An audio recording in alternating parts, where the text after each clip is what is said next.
တရားနာပရိသတ်ပေါင်းသူတော်ကောင်းတို့ခမညာမကြာမီချိန်တွင်ယနေ့တရားဓမ္မဟောကြားချီးမြှင့်မည်ဖြစ်သောဒေါက်တာတိဟာညာနာလင်္ကာရဘိဝန္တာဆရာတော်သည်ဓမ္မသနာပလင်ထက်သို့ကြွားရောက်တော်မူတော်မူဖြစ်ပါ၍အသီးသီးနေရာယူပေးကြပါရန်လေးစားစွာပန်ကြားအပ်ပါတယ်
ဆရာတော်ဖရာကြွချီတော်မူလာပြီဖြစ်ပါတယ်ခင်ဗျာ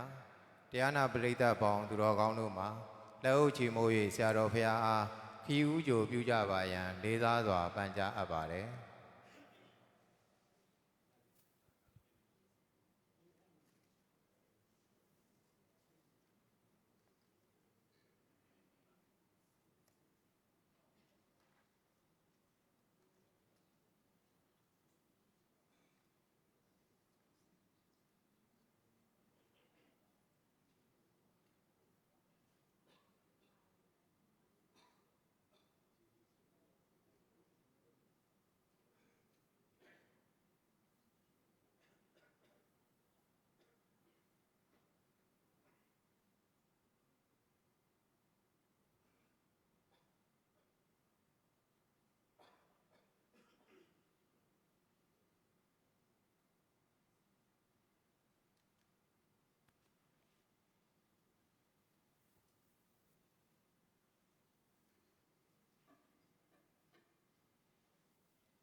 ယနေ့သာသနာတော်နှစ်2568ခုနှစ်ကောဇာတက္ကရာ1388ခုနှစ်ကစုံလပြည့်နေ့ခရစ်နှစ်2025ခုနှစ်မေလ17ရက်နေ့တနင်္ဂနွေနေ့တွင်စင်ရင်ကျင်းပပြုလုပ်အပ်သော2649နှစ်မြောက်ကစုံလပြည့်ဗုဒ္ဓနေ့တိရဂုထူးတရားပွဲဖြစ်ပါတယ်ဖျားဖျားတပည့်တော်များယနေ့ခန္ဓာအားအစီအစဉ်9ရက်ဖြင့်ကျင်းပပြုလုပ်မှာဖြစ်ပါတယ်ဖျားခန္ဓာအစီအစဉ်များကိုတင်ပြလျှောက်ထားခွင့်ပြုတော်မူပါဖျားခန္ဓာအစီအစဉ်1နမောတတ3ကြိမ်ရွတ်ဆိုဖျားကြော၍ခန္ဓာဖွင့်လင့်ရန်စီစဉ်2ဆရာတော်ဖျားထံမှ8ပါးသီလခံယူဆောက်တည်၍အနုမောဒနာတရားနာကြားရန်စီစဉ်3ဆရာတော်ဖျားအားလှူဒန်းမှုစုစုကိုစက္ကပ်လှူဒန်းရန်စီစဉ်4ကုသိုလ်ကောင်းမှုအစုစုအားရေဆက်သွန်းချ၍30ပုံသာဝိနည်းအပေါင်းတို့အားအမျှပေးဝေရန်စီစဉ်5တိရဂုဒိဋ္ဌံဖြင့်ခန္ဓာရုပ်သေးရန်တို့ဖြစ်ပါတယ်ဖျားတို့ဖြစ်ပါ၍ခန္ဓာစီစဉ်1ရာ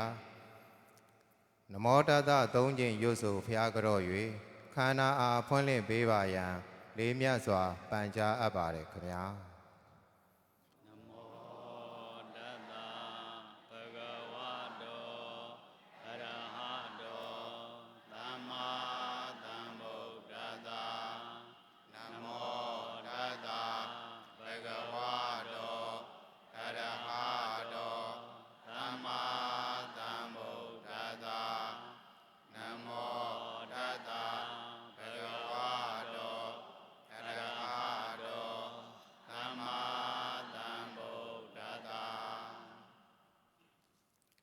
ဆက်လက်၍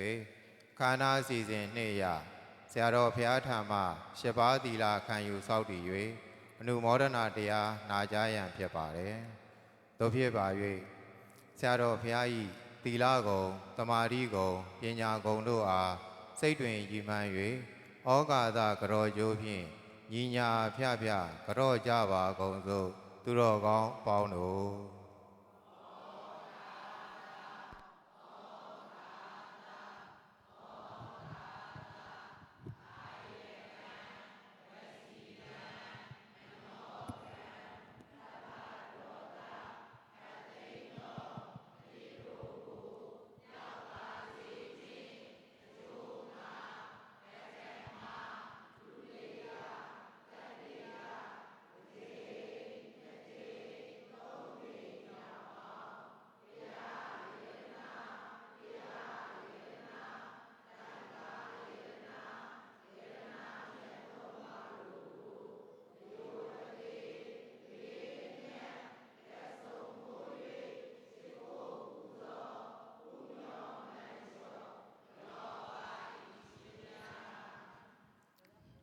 ဗုဒ္ဓံဓမ္မံသတံငင်္စဝိပဿနေနစေတသာ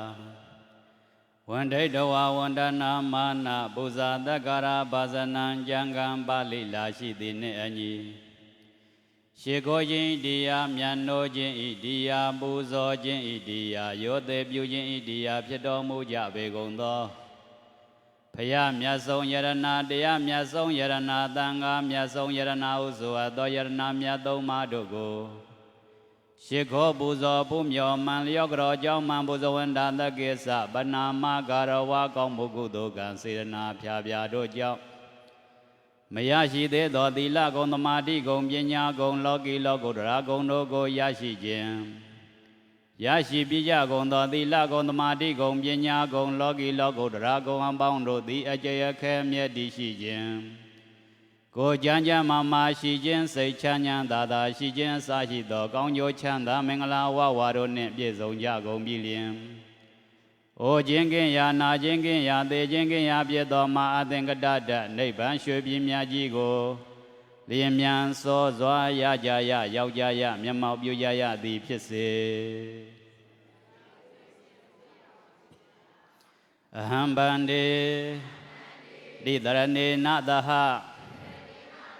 နဝံကသမနာကတံဥပောတထသီလံဓမ္မံယာစာမိအနုကံကတဝါသ သီလံဒေထမေဘန္တေဒုတိယံပိအဟံဘန္တေတိတရဏေနသဟနဝံကသမန္နာကတံဥပဒထသီလံဓမ္မံယာစာမိအနုဂဟံကတဝါသီလံဒေထမေဘန္တေတတိယံပိအဟံဘန္တေတိတရဏေနသဟနဝံကသမန္နာကတံဥပဒထသီလံဓမ္မံယာစာမိအနုဂဟံကတဝါသီလံဒေထမေဘန္တေယမံဝဒာမိတံဝဒေထနမောတတ္တဗဂဝတောအရဟတောသမ္မာသမ္ဗုဒ္ဓတ္တ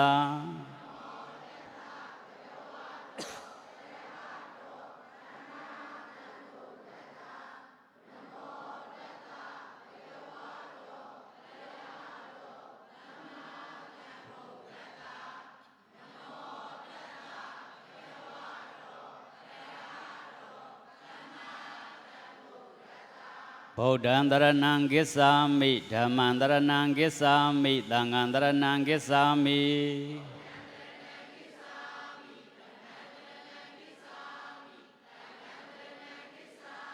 ဒုတိယံပိဗုဒ္ဓံတရဏံကိစ္ဆာမိဒုတိယံပိဓမ္မံတရဏံကိစ္ဆာမိဒုတိယံပိသံဃံတရဏံကိစ္ဆာမိ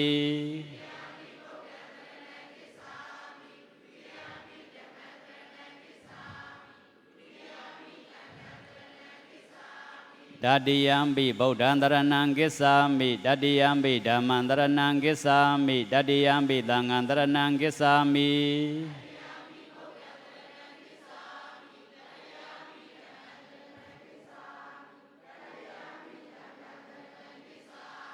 တိတရဏဂမနံပရိပုံဏံဘာနာတိပါဒဝရမဏိသိက္ခာပဒံသမာဓိယာမိအဒိဏဒါနာဝရမဏိသိက္ခာပဒံသမာဓိယာမိအာဗျမစရိယာဝရမဏိသိက္ခာပဒံသမာဓိယာမိမုသာဝါဒဝရမဏိသိက္ခာပဒံသမာဓိယာမိသုရာမေရိယမေဇဗမဒဌာနာဝရမဏိသိက္ခာပဒံသမာဓိယာမိ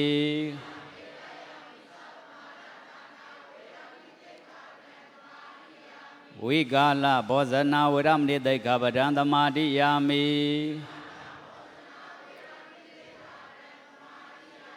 နိစ္စဂီတဝါဒိတဝိတုကဒသနာမာလာကန္ဒဝိလေပနဓာရဏမန္ဒနာဝိဘုဒနာဌာနာဝရမဏိသိက္ခာပဒံသမာဓိယာမိဩဇာတယနာမာတယနာဝရမဏိသိက္ခာပဒံသမာဓိယာမိ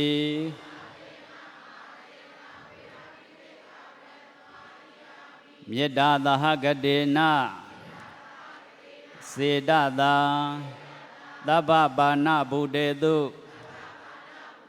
ပရိတဝါဝိဟရဏံသမာဓိယာမိအယဆေမျက်နာနေကြရှာခတ်သိမ်းများစွာတတ္တဝါကိုရောစိတ်ပါဘေးရန်ကွာကျမ်းမာချမ်းသာကြပါစေ30ဘုံမှာနေကြရှာခတ်သိမ်းများစွာတတ္တဝါကိုရောစိတ်ပါဘေးရန်ကွာကျမ်းမာချမ်းသာကြပါစေအနန္တစัจ java လာ နေကြရှာခတ်သိမ်းများစွာတတ္တဝါကိုရောစိတ်ပါဘေးရန်ကွာကျမ်းမာချမ်းသာကြပါစေ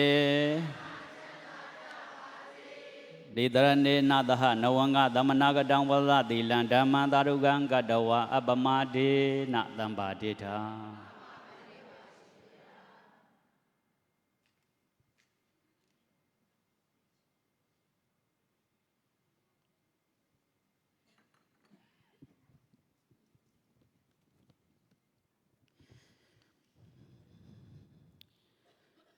သာသနာတော်နှစ်2569ခုဘယ်နှခုလဲပြောကြည့်မယ်ဦးဇင်းတို့တစ်နှစ်မှာတစ်ခါပြီးပြောရတော့တာနော်ဒါကြောင့်သာသနာတက္ကရာတော်သိအောင်လုပ်ထားရမယ်ဘယ်လောက်လဲ2569ခုမြန်မာကောဇာတက္ကရာ1389ခုနှစ်ကစုံလပြည့်ဗုဒ္ဓနေ့ရန်ကုန်တိရကုကပဗုဒ္ဓတက္ကသိုလ်တိရကုတဏိပါဒခမ်းမဆောင်မှာကျင်းပတဲ့ညနေချမ်းကစုံလပြည့်ဗုဒ္ဓနေ့တိရကုထူတရားပွဲမှာဒီနေ့ဦးဇင်းဟောကြားမဲ့တရားကတော့ထူးထူးတွေတော့မဟုတ်ပါဘူးကစုံလပြည့်ဗုဒ္ဓနေ့တရားပဲဟောမှာဘာတရားလဲကစုံလပြည့်ဗုဒ္ဓနေ့မှာကစုံလပြည့်ဗုဒ္ဓနေ့အကြောင်းမှမဟောဘူးဆိုရင်လည်းပဲဦးဇင်းတို့အဓိပ္ပာယ်ကမရှိဘူးနော်ကစုံလပြည့်ဗုဒ္ဓနေ့ဆိုတာဘာလဲကစုံလပြည့်ဗုဒ္ဓနေ့မှာဘာတွေလောက်ကြသလဲဘာအကြောင်းဒါတွေလောက်တာလဲဆိုတာသိအောင်ဦးဇင်းတို့တရားနာပြည့်တတ်တယ်ဟောကြားနာကြရမယ်ဦးဇင်းမောခင်ကတည်းကသိပြီးသားပါပဲကစုံလပြည့်ဗုဒ္ဓနေ့မှာဘာလောက်ကြတာကစုံညောင်းရည်သွန်ကြတယ်နော်ကစုံလပြည့်ဗုဒ္ဓနေ့ကစုံဆိုတဲ့စကားလုံးဟာဦးဇင်းတို့ပကံခေတ်ကလေးကသုံးတဲ့စကားလုံးပဲပကံခေတ်မှာကုစုံဆိုတဲ့စကားလုံးလည်းသုံးတယ်ကစုံဆိုတဲ့စကားလုံးလည်းသုံးတယ်အခုအချိန်ဒီလက်ခံပြီးတော့သုံးတာကတော့ကစုံဆိုတဲ့စကားလုံးကိုတော့လက်ခံပြီးတော့သုံးတာပေါ့ကစုံဆိုတာဘာလဲဆိုတော့ကစုံဆိုတဲ့စကားလုံးနှလုံးကိုပေါင်းထားတာကဆိုတာရေတဲ့နော်ကဆိုတာဘာလဲရေဦးဇင်းတို့ငငယ်တုန်းကစွမ်းကရေချမ်းကပန်းကနော်ဒါတွေရခဲ့ဘူးကြမယ်ထင်ပါတယ်နော်အဲ့ဒီမှာရေချမ်းကမှာဣမံဥဒကံဆိုတဲ့စကားလုံးလေးသုံးဘူးတယ်နော်ဥဒကံဆိုတာရေဥဒကံကိုနှစ်ခုခွဲလိုက်ဥဒကံဥဒကလည်းပဲရေပဲကံကလည်းပဲရေပဲဒါဆိုရေကိုသုံးတာဘယ်နှလုံးဖြစ်သွားလဲသုံးလုံးဥဒကံကလည်းပဲတစ်လုံးလေဟုတ်တော့မလားဥဒကံကလည်းရေဥဒလည်းပဲရေကလည်းရေဘယ်နှလုံးလဲသုံးလုံးဒီကစုံမှာကြတော့ကဆိုတဲ့စကားလုံးကိုသုံးသွားတာဥဒကံမှာနောက်ဆုံးစလုံးဖြစ်တဲ့ကဆိုတဲ့စကားလုံးကိုဘာလို့သုံးလိုက်တာလဲရေဆိုတဲ့အဓိပ္ပာယ်နဲ့သုံးသွားတာနော်ကစုံဆိုတာကဆိုတာကရေစုံဆိုတာကတော့သွန်းလောင်းတာစုံဆိုတဲ့စကားလုံးလည်းဦးဇင်းတို့တရားဓမ္မတွေကြားဖို့ပြီးသားပါပဲစုံကရံကြားဘူးလားစုံကရံဘာလို့တာတကြံတွေကိုပြောတာနော်တကြံကိုပဲထိုင်းကအခုတည်းစုံဆိုတဲ့စကားလုံးသုံးပဲနော်စုံဆိုတာရေလောင်းတာကိုပြောတာဒါဆိုရင်ဦးဇင်းတို့တရားဓမ္မတွေသိပြီးသားပဲကဆိုတာရေစုံဆိုတာကလောင်းတာဘာပွဲလဲရေလောင်းတဲ့ပွဲရေလောင်းတဲ့ဆိုတဲ့နေရာမှာအချင်းချင်းမေတ္တာထားပြီးတော့ရေလောင်းတာလည်းပဲရှိမိဘတွေကိုစေတနာထားပြီးတော့ရေလောင်းတာလည်းပဲရှိမယ်ဒီနေ့ကြတော့တလောကလုံးမှာအသာဆုံး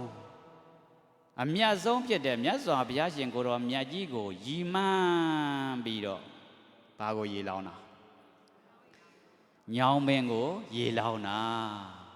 သမိုင်းလေးနည်းနည်းကြည့်မယ်ဆိုရင်ဦးဇင်းတို့တရားနာပိဋကတ်တွေမြတ်စွာဘုရားဖျားဖြစ်တဲ့အချိန်ကနေစပြီးတော့မြတ်စွာဘုရားပြိဋိဘံစံထိမြတ်စွာဘုရားရဲ့ရုပ်ထုဆိုတာမရှိခဲ့ဘူးမြတ်စွာဘုရားပြိဋိဘံစံကနေစပြီးတော့နော်နှစ်ပေါင်း300ကျော်တိကိုမြတ်စွာဘုရားရုပ်ထုကိုမရှိခဲ့ဘူးထုတယ်ဆိုတာမရှိခဲ့ဘူးဘာလို့မြတ်စွာဘုရားရုပ်ထုမထုတာလဲမှန်ကြည့်သိတယ်နော်ဦးဇင်းတို့တရားနာတဲ့အခါကျတော့စဉ်းစားပြီးတော့တရားနာရင်အရသာပိုးရှိတယ်နော် ဘာကြောင့်မြတ်စွာဘုရားရုပ်တုမထုတာလဲဟာမတူရင်မလေးစားရောက်မှာလေဟုတ်တယ်မလားတူတယ်ထားလိုက်ပါဦးမြတ်စွာဘုရားနဲ့တူအောင်ထုနိုင်ဖို့ကတော့မလွယ်ပါဘူးမတူရင်မလေးစားရောက်မယ်မြတ်စွာဘုရားရုပ်တုကြီးရှေ့မှာထားပြီးတော့ကိုကမဟုတ်တာတွေလုပ်ရင်လည်းပဲမလေးစားရောက်မှာစိုးလို့မြတ်စွာဘုရားကိုမလေးစားရောက်မှာစိုးလို့ဟောမြတ်စွာဘုရားရုပ်တုနော်နှစ်ပေါင်း300ကျော်ထိကိုထုတယ်ဆိုတာမရှိခဲ့ဘူးဘုရားရုပ်တုကိုမကိုးကွယ်ကြဘူးလို့ပြောပါတော့နော်ဘုရားရုပ်တုမရှိခဲ့ဘူးအဲ့ဒီဘုရားရုပ်တုမရှိတဲ့အချိန်တုန်းကဘာကိုပဲကိုးကွယ်တာကြတာလဲဆိုတော့မြတ်စွာဘုရားနဲ့ပတ်သက်တဲ့ဟာတွေကိုပဲကိုးကွယ်တာမြတ်စွာဘုရားနဲ့ပတ်သက်တာအရင်ဆုံးပတ်သက်တာကဘာကစပတ်သက်တာလဲဆိုတော့ဘောဓိညောင်းမယ်ပဲဟုတ်လားဘုရားမြတ်စွာဘုရားလောင်းတော်နော်ဘောဓိညောင်းမင်းအောက်ဘုရားဖြစ်ခဲ့တာဒါကြောင့်ဘုရားစဖြစ်ခြင်းမြတ်စွာဘုရားနဲ့အသုံးပြုခဲ့တဲ့အရာကဘာလဲဘောဓိညောင်မင်းဒါကြောင့်မြတ်စွာဘုရားအသုံးပြုတဲ့ပရိဘောဂဇေဒီထိုက်တဲ့ဘောဓိညောင်မင်းကိုတတိတဆာနော်ကိုးကွယ်ကြတာဘောဓိညောင်မင်းတွေ့ပြီဆိုရင်လက်အုပ်ချကြတယ်ဘောဓိညောင်မင်းရှိပြီဆိုရင်ခိုင်းကိုမချိုးကြဘူးဘောဓိညောင်မင်းရှိပြီဆိုရင်အဲ့ဒီဘောဓိညောင်မင်းကိုသေချာရေလောင်းကြတယ်နော်ဦးဇင်းတို့အခုဆိုရင်ဦးဇင်းကပြင်းဦးလွန်ကနေလာတယ်ပြင်းဦးလွန်ထဲမှာဆိုရင်နေတိုင်းဦးဇင်းလမ်းလျှောက်ထွက်တယ်လမ်းလျှောက်ထွက်တဲ့အခါကျတော့ဘာလေးတွေ့တယ်လဲဆိုတော့ဘောဓိညောင်အပင်နေကျန်တဲ့အများကြီးရှိတာပေါ့နော်တော်ကြီးအများကြီးရှိတယ်အဲ့ဒီထဲမှာဘောဓိညောင်မင်းတပင်လဲတွေ့ဟာဘောဓိညောင်မင်းဟာမနှင်းညနဲ့အဲ့ဒီဘောဓိညောင်မင်းလေးနှုတ်ကြည့်ကြရအောင်ငါတို့ဟိုဘကျောင်းမှာစိုက်ကြရအောင်ဟောဘောဓိညောင်မင်းတွေ့လိုက်တဲ့အခါကျတော့စိတ်ထဲမှာအလိုလိုကိုဘသူ့ကိုသွားတတိယမြတ်စွာဘုရားသွားတရိရတာဒါကြောင့်ဘောဓိညောင်မင်းတွေ့ရင်ဖယားကိုတွေ့ရတယ်လို့ကိုယ်စိတ်ထဲမှာရှိပြီဆိုရင်အဲ့ဒီလူရဲ့ဗုဒ္ဓဘာသာအရေးအချင်းဟာလေးနဲ့သွားပြီတကယ်လေးနဲ့တဲ့ဗုဒ္ဓဘာသာဖြစ်သွားပြီနော်ဘောဓိညောင်မင်းရှိတာတောင်းမှဂယုမဆိုင်ဘူးဆိုရင်ဒါလေးနဲ့တဲ့ဗုဒ္ဓဘာသာမဟုတ်သေးဘူးဘောဓိညောင်မင်းတွေ့ရင်ဩငါတို့မြတ်စွာဘုရားဖြစ်ခဲ့တဲ့ညောင်မင်းကြီးပါလားစိတ်ထဲမှာအလိုလိုလေးနဲ့သွားမယ်ဆိုရင်အဲ့ဒီပုဂ္ဂိုလ်ဟာဗုဒ္ဓဘာသာဖြစ်ရကြိုးနှပ်ပြီပဲဒါကြောင့်ဒီနေ့တရားပွဲပြီးပြီဆိုရင်ဦးဇင်းတို့ဒကာမတွေလူတိုင်းဘောဓိညောင်မယ်ရေလောင်းပြအောင်ရေလောင်းကြဟုတ်လားဟုတ်ပြီရေလောင်းတာကိုပဲကစုံလို့ခေါ်တာကိုနော်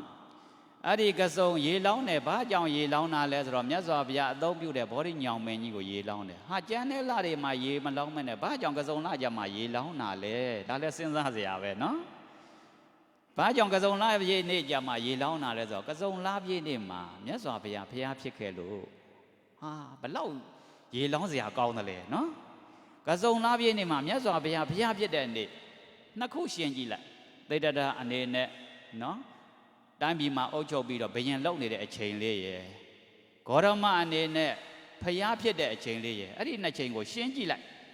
ဘယ်ဟာကပိုးကြည့်ညိုစရာကောင်းလဲ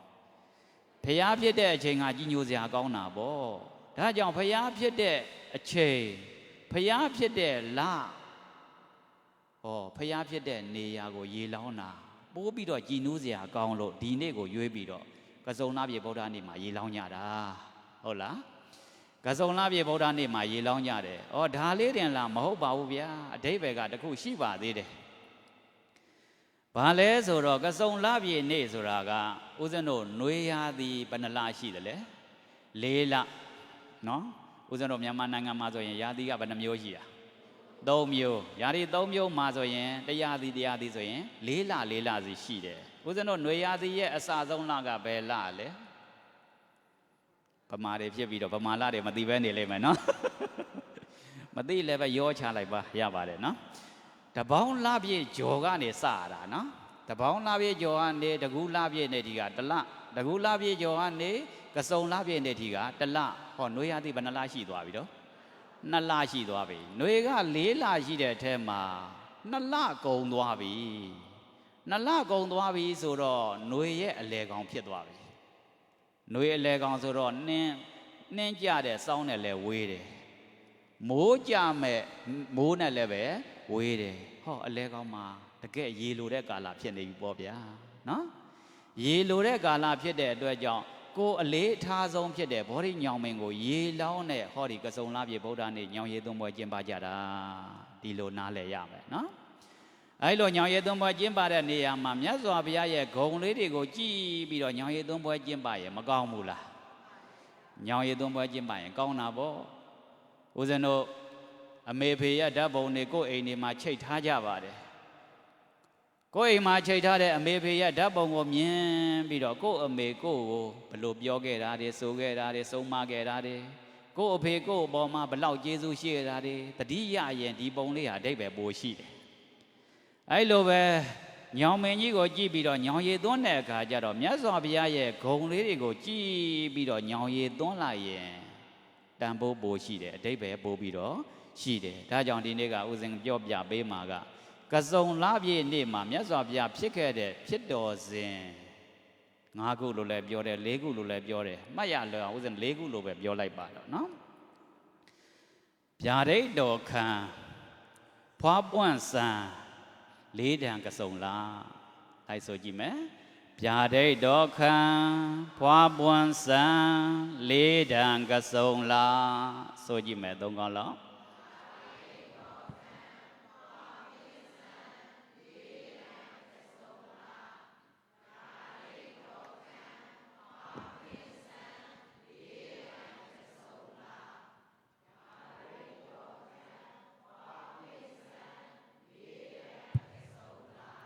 ကစုံလားပြည့်နေ့မှာဖြစ်တာက၄မျိုးဟာဘလောက်မြတ်စွာဘုရားကိုတတိယစရာကောင်းတဲ့လာကြီးလဲဟောဒီကစုံလားပြည့်နေ့မှာမြတ်စွာဘုရားရဲ့ဖြစ်တော်စဉ်၄မျိုးရှိခဲ့တယ်အဲ့ဒီ၄မျိုးမှာနှစ်ပိုင်းနှစ်ခုစီတွဲပြီးတော့ဦးဇင်းတော်မှတ်ရင်ပိုကောင်းတယ်မြတ်စွာဘုရားပါရမီတော်တွေစဖြည့်တဲ့ဗျာဒိတ်တော်ရတဲ့နေ့ဟာလည်းပဲကစုံလားပြည့်နေ့ပါရမီစဖြည့်တယ်ဆိုကြတဲ့ကအကြောင်းလုပ်ပြီလို့ဆိုကြပါစို့အကျိုးတရားတွေမှန်သမျှအကြောင်းမရှိဘဲနဲ့ဖြစ်ပါမလားမဖြစ်ဘူးအကြောင်းရှိမှသာလျှင်အကျိုးတရားကဖြစ်မှာဒါကြောင့်အကြောင်းဖြစ်တဲ့ဗျာဒိတ်တော်ရတဲ့နေ့ပါရမီစဖြည့်တဲ့နေ့ဟာလည်းပဲကစုံလားပြည့်နေ့ပါရမီစဖြည့်ပြီးတော့ပါရမီပြည့်သွားတဲ့အခါကျတော့ဘာဖြစ်သွားလဲဖျားဖြစ်တာဟောဖျားဖြစ်တယ်ဆိုတော့အကျိုးတရားဖြစ်တာလည်းပဲကစုံလားပြည့်နေအကြောင်းနဲ့အကျိုးလေးနော်ပါရမီစဖြည့်တဲ့နေ့ကလည်းပဲကစုံလားပြည့်နေဖျားဖြစ်တဲ့နေ့ဟာလည်းပဲကစုံလားပြည့်နေဒါဆိုရင်ဥစ္စံတို့တရားနာပြည့်တတ်တွေသင်္ကန်းစာယူကြရတော့မယ်အကြောင်းနာပြည့်စုံမယ်ဆိုရင်အကျိုးတရားတွေကဖြစ်ကိုဖြစ်တယ်အကျိုးတရားကဘယ်အတိုင်းတာတိဖြစ်တယ်လဲဆိုတော့တာမန်အကျိုးတရားမပြောနဲ့ဖျားဆိုတဲ့အကျိုးတရားတောင်မှပါရမီပြည့်အောင်ဖြည့်နိုင်မယ်ဆိုရင်ဖြစ်ကိုဖြစ်တယ်ဦးဇင်းတို့တရားနာပြည့်တတ်တဲ့ဒီထဲမှာလူတိုင်းပါရမီတာပြည့်အောင်ဖြည့်မယ်ဆိုရင်ဖျားမဖြစ်တဲ့သူရှိပါမလားမရှိဘူးဖျားဖြစ်မဲ့လူတွေကြီးပဲပါရမီဖြည့်မှာနော်ပါရမီမဖြစ်ရင်တော့ဖျားကတော့ဖြစ်ပါမလားမဖြစ်ဘူးဒါကြောင့်အဲ့ဒီနှစ်ခုဟာဘယ်နေ့ကစတာလဲကစုံလားပြည့်နေ့စားတာဟာဘလောက်ကောင်းလဲနံပါတ်1ဗျာဒိတ်တော်ခံတဲ့နေ့ပါရမီစဖြည့်တဲ့နေ့အဖြစ်ပြက်လေးတွေနည်းနည်းလေးအာယုံပြုတ်ကြည့်ကြရအောင်နော်ကြည်ညိုကြည့်ကြရအောင်ဦးဇင်းတို့မြတ်စွာဘုရားအလောင်းတော်သူ့မေတာပုံနာလေးသူ့မေတာပုံနာလေးဟာဗျာဒိတ်တော်မခံခင်ပါရမီမဖြည့်ခင်တုန်းကတော့ဦးဇင်းတို့တွေဦးဇင်းတို့ဒကာဒကမတို့တွေလိုပါပဲတာမန်ပုဂ္ဂိုလ်ပါပဲတာမန်ပုထုဇဉ်ပါပဲတာမန်လူသားပါပဲတာမန်ပုဂ္ဂိုလ်တာမန်ပုထုဇဉ်တာမန်လူသားဘဝအနေနဲ့သူ့မိတာပုံနာလေးကသူ့ဘဝကောင်းစားရေးအတွက်ပညာတွေသင်ခဲ့တယ်သူ့ဘဝချမ်းသာရေးအတွက်စီးပွားရေးတွေလုပ်တယ်ပညာသင်တာတွေစီးပွားရေးလုပ်တာတွေဦးဇင်းတို့ဒကာဒကမတွေဦးဇင်းတို့တွေနဲ့အတူတူပါပဲနော်ပထမအဆင့်အဲ့ဒီလိုနဲ့ပညာတွေတက်စီးပွားရေးတွေအစဉ်ပြေအရွယ်လေးရောက်လာတဲ့အခါကျတော့အမွေတွေသူ့လက်ထဲရောက်လာပြီမိဘတွေရဲ့အမွေတွေသူ့လက်ထဲရောက်လာပြီအဖိုးဖွားတွေရဲ့အမွေတွေသူ့လက်ထဲရောက်လာပြီဆွေခွန်း20မြို့ခွန်း20ကပါလာတဲ့အမွေတွေသူ့လက်ထဲရောက်လာတဲ့အခါကျတော့သူစဉ်းစားတယ်ဣမန္တနံသာရိတဝမရှံပိတုပိဓမ္မာတယောပရာလောကံကိသန္တာဧကကာပနံဘိဂဟိတဝနဂတာဩငါရှိမှရှိတဲ့အမွေပေးခဲ့တဲ့ ဟောဒီအမွေတွေဟာငါရှာလို့ရထားတဲ့အမွေတွေမဟုတ်ဘူးငါမိဘတွေရှာလို့ရထားတဲ့အမွေတွေငါရဲ့အဖိုးဘွားတွေရှာလို့ရထားတဲ့အမွေတွေငါဆွေကို20မျိုးကို20ရှာလို့ရထားခဲ့တဲ့အမွေတွေဦးဇင်းတို့တရားနာပြည့်တတ်တယ်ကို့အမွေရာတော့ငါဒီလိုစဉ်းစားဘူးလားမစဉ်းစားဘူးเนาะဒါပထမအဆင့်ရှိသေးတယ်ဟောဒီပစ္စည်းဥစ္စာတွေကငါရှာလို့ရထားတာမဟုတ်ဘူးငါမိဘတွေငါအဖိုးဘွားတွေငါဆွေကို20မျိုးကို20တွေရှာထားတဲ့ငွေပစ္စည်းတွေပဲသူတို့တွေကဟောဒီပစ္စည်းတွေရှာတော့ကတော့တစ်သက်လုံးသူပိုင်မယ်လို့ထင်ခဲ့ကြတာပဲသူနမ်းမှာအမြဲတမ်းရှိနေမယ်လို့ထင်ခဲ့ကြတာပဲဒါပေမဲ့ဒီပစ္စည်းဥစ္စာတွေတစ်ခုမှသူတို့တွေသေသွားတဲ့အခါယူသွားလို့မရဘူးအကုန်လုံးထားခဲ့ရတာဒီလိုလဲဦးဇင်းတို့တရားနာပြည့်တဲ့တွေအမွေရာတော့စဉ်းစားခဲ့လားမစဉ်းစားခဲ့ဘူးနော်တခါလေကြတော့အမေတော်ဓာတ်နဲ့ချိန်ချောက်သေးတာဟုတ်လားကျုပ်ဒီလောက်လေးနဲ့မကျေနပ်ဘူးဗျပေးအောင်ဟုတ်လားကျုပ်ဓာတ်တဲ့ပို့ပေးအောင်မြဆိုအမွေတော်ထပ်တောင်ချိန်ချောက်သေးတာသူတို့ကမဟုတ်ဘူးဟောဒီသူ့မိသားလေးကစဉ်းစားတာဒီပစ္စည်းတွေကို तू ကမတ်တဲ့စိတ်နဲ့မစဉ်းစားဘူးလောဘစိတ်နဲ့စဉ်းစားမယ်ဆိုရင်တော့ဘာဖြစ်လဲဆိုတော့အမေတော်ရန်တော့ကျင်လောက်မှာပေါ့ပညာနဲ့စဉ်းစားတဲ့အခါကျတော့အမေကိုကျေးဇူးတင်ယုံနဲ့မကဘူးအဖေကိုကျေးဇူးတင်ယုံနဲ့မကဘူးဒီဟာတွေရဲ့ဇစ်မြစ်တွေဒီဟာတွေရဲ့အနာဂတ်တွေကစသူတို့တွေစဉ်းစားနိုင်တာဒီပစ္စည်းဥစ္စာတွေသူတို့တွေရှာထားခဲ့ကြတာပဲဒါပေမဲ့အကုန်လုံးပြစ်ထားခဲ့ရတာတခုမှယူသွားလို့မရဘူးမယဗနခေတောကမနကာရဏံဂရိတာမိငါကတော့ယူသွားနိုင်အောင်လုပ်မယ်သူစဉ်းစားလိုက်တာဒါလောက်ပြောရင်ဦးဇင်းတို့တရားဓမ္မတွေကဖရာတရားနဲ့မဝဲဘူးဆိုတော့သိပါပြီဘယ်လိုယူသွားမှာလဲလှူပြီးတော့ယူသွားမှာပေါ့ဟုတ်တယ်မလားလှူပြီးတော့ယူသွားမယ်ဒါဆိုရင်ဦးဇင်းတို့တရားနာပြတဲ့ခုနပညာရှာတဲ့အချိန်စီးပွားရှာတဲ့အချိန်နှုန်းကသူ့မိသားလေးနဲ့အလူတဲ့အချိန်မှာဖြစ်တဲ့သူ့မိသားလေးအစင်ញံတူသေးလားတစင်ញံတက်သွားပြီဒါလေးကိုဦးဇင်းကမြင်စေချင်တာနော်စီးပွားရေးပညာရေးတွေနဲ့ပဲကိုမာနတက်ပြီးတော့နေတဲ့တာမန်ပုထုဇဉ်ဘဝကနေကုသိုလ်ရေးဘက်ဒီပြန်လှည့်နိုင်တဲ့ကလျာဏပုထုဇဉ်အကောင်းပုထုဇဉ်အဆင့်ကိုသူကရောက်အောင်သွားလိုက်ပြီအဲ့လိုသွားရင်နဲ့အဲ့လိုဘာလဲဆိုရင်တနေ့ကြတော့နေတိုင်းလူတာပစ္စည်းတွေကမကုန်နိုင်ပါဘူးနောက်ဆုံးညသူစဉ်းစားတယ်ဟာဒီပစ္စည်းဥစ္စာတွေငါချမ်းသာတယ်လို့ထင်တာတကယ်တော့ချမ်းသာတယ်ဆိုတော့ဟောဒီခန္ဓာကိုယ်ကြီးကိုကချမ်းသာတာမဟုတ်ဘူးကုသိုလ်လုပ်လို့နောင်ဘဝငါလူဖြစ်မယ်ဆိုရင်လည်းပဲလူချမ်းသာဖြစ်အောင်ပါပဲနောက်ဘဝမှာနတ်ဖြစ်မယ်ဆိုရင်လည်းနတ်ချမ်းသာဖြစ်အောင်ပါပဲအဲ့နောက်ဘဝမှာဖြစ်မဲ့လူချမ်းသာနောက်ဘဝမှာဖြစ်မဲ့နတ်ချမ်းသာကိုပြန်ပြီးတော့ပညာနဲ့စဉ်းစားကြည့်လိုက်ရင်ဘဝရဲ့အစကလည်းဒုက္ခပဲဘဝရဲ့အလယ်ကလည်းဒုက္ခရယ်ဘဝရဲ့အဆုံးကလည်းပဲဒုက္ခပဲဘဝရဲ့အစကဘာနဲ့စတာလဲမွေးဖွားခြင်းဆိုတဲ့ဒုက္ခနဲ့စတာဦးဇင်းတို့မွေးလာကစားပြုံလေးပြီနဲ့ရီးပြီးတော့မွေးလာတဲ့လူရှိလားဘလို့မပြေငွေးလာ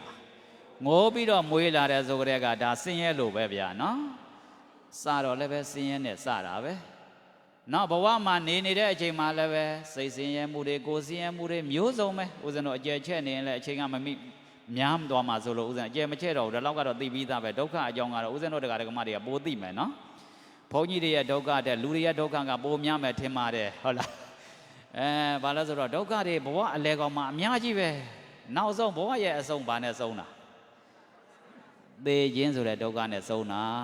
သေတယ်ဆိုတာကယောဂရတာတဲ့ကိုဆိုတယ်မဆိုးဘူးလားယောဂတွေဖြစ်ပြီးတော့မနေနိုင်လောက်အောင်အထိကိုဒုက္ခရောက်လို့ကိုသေရတာ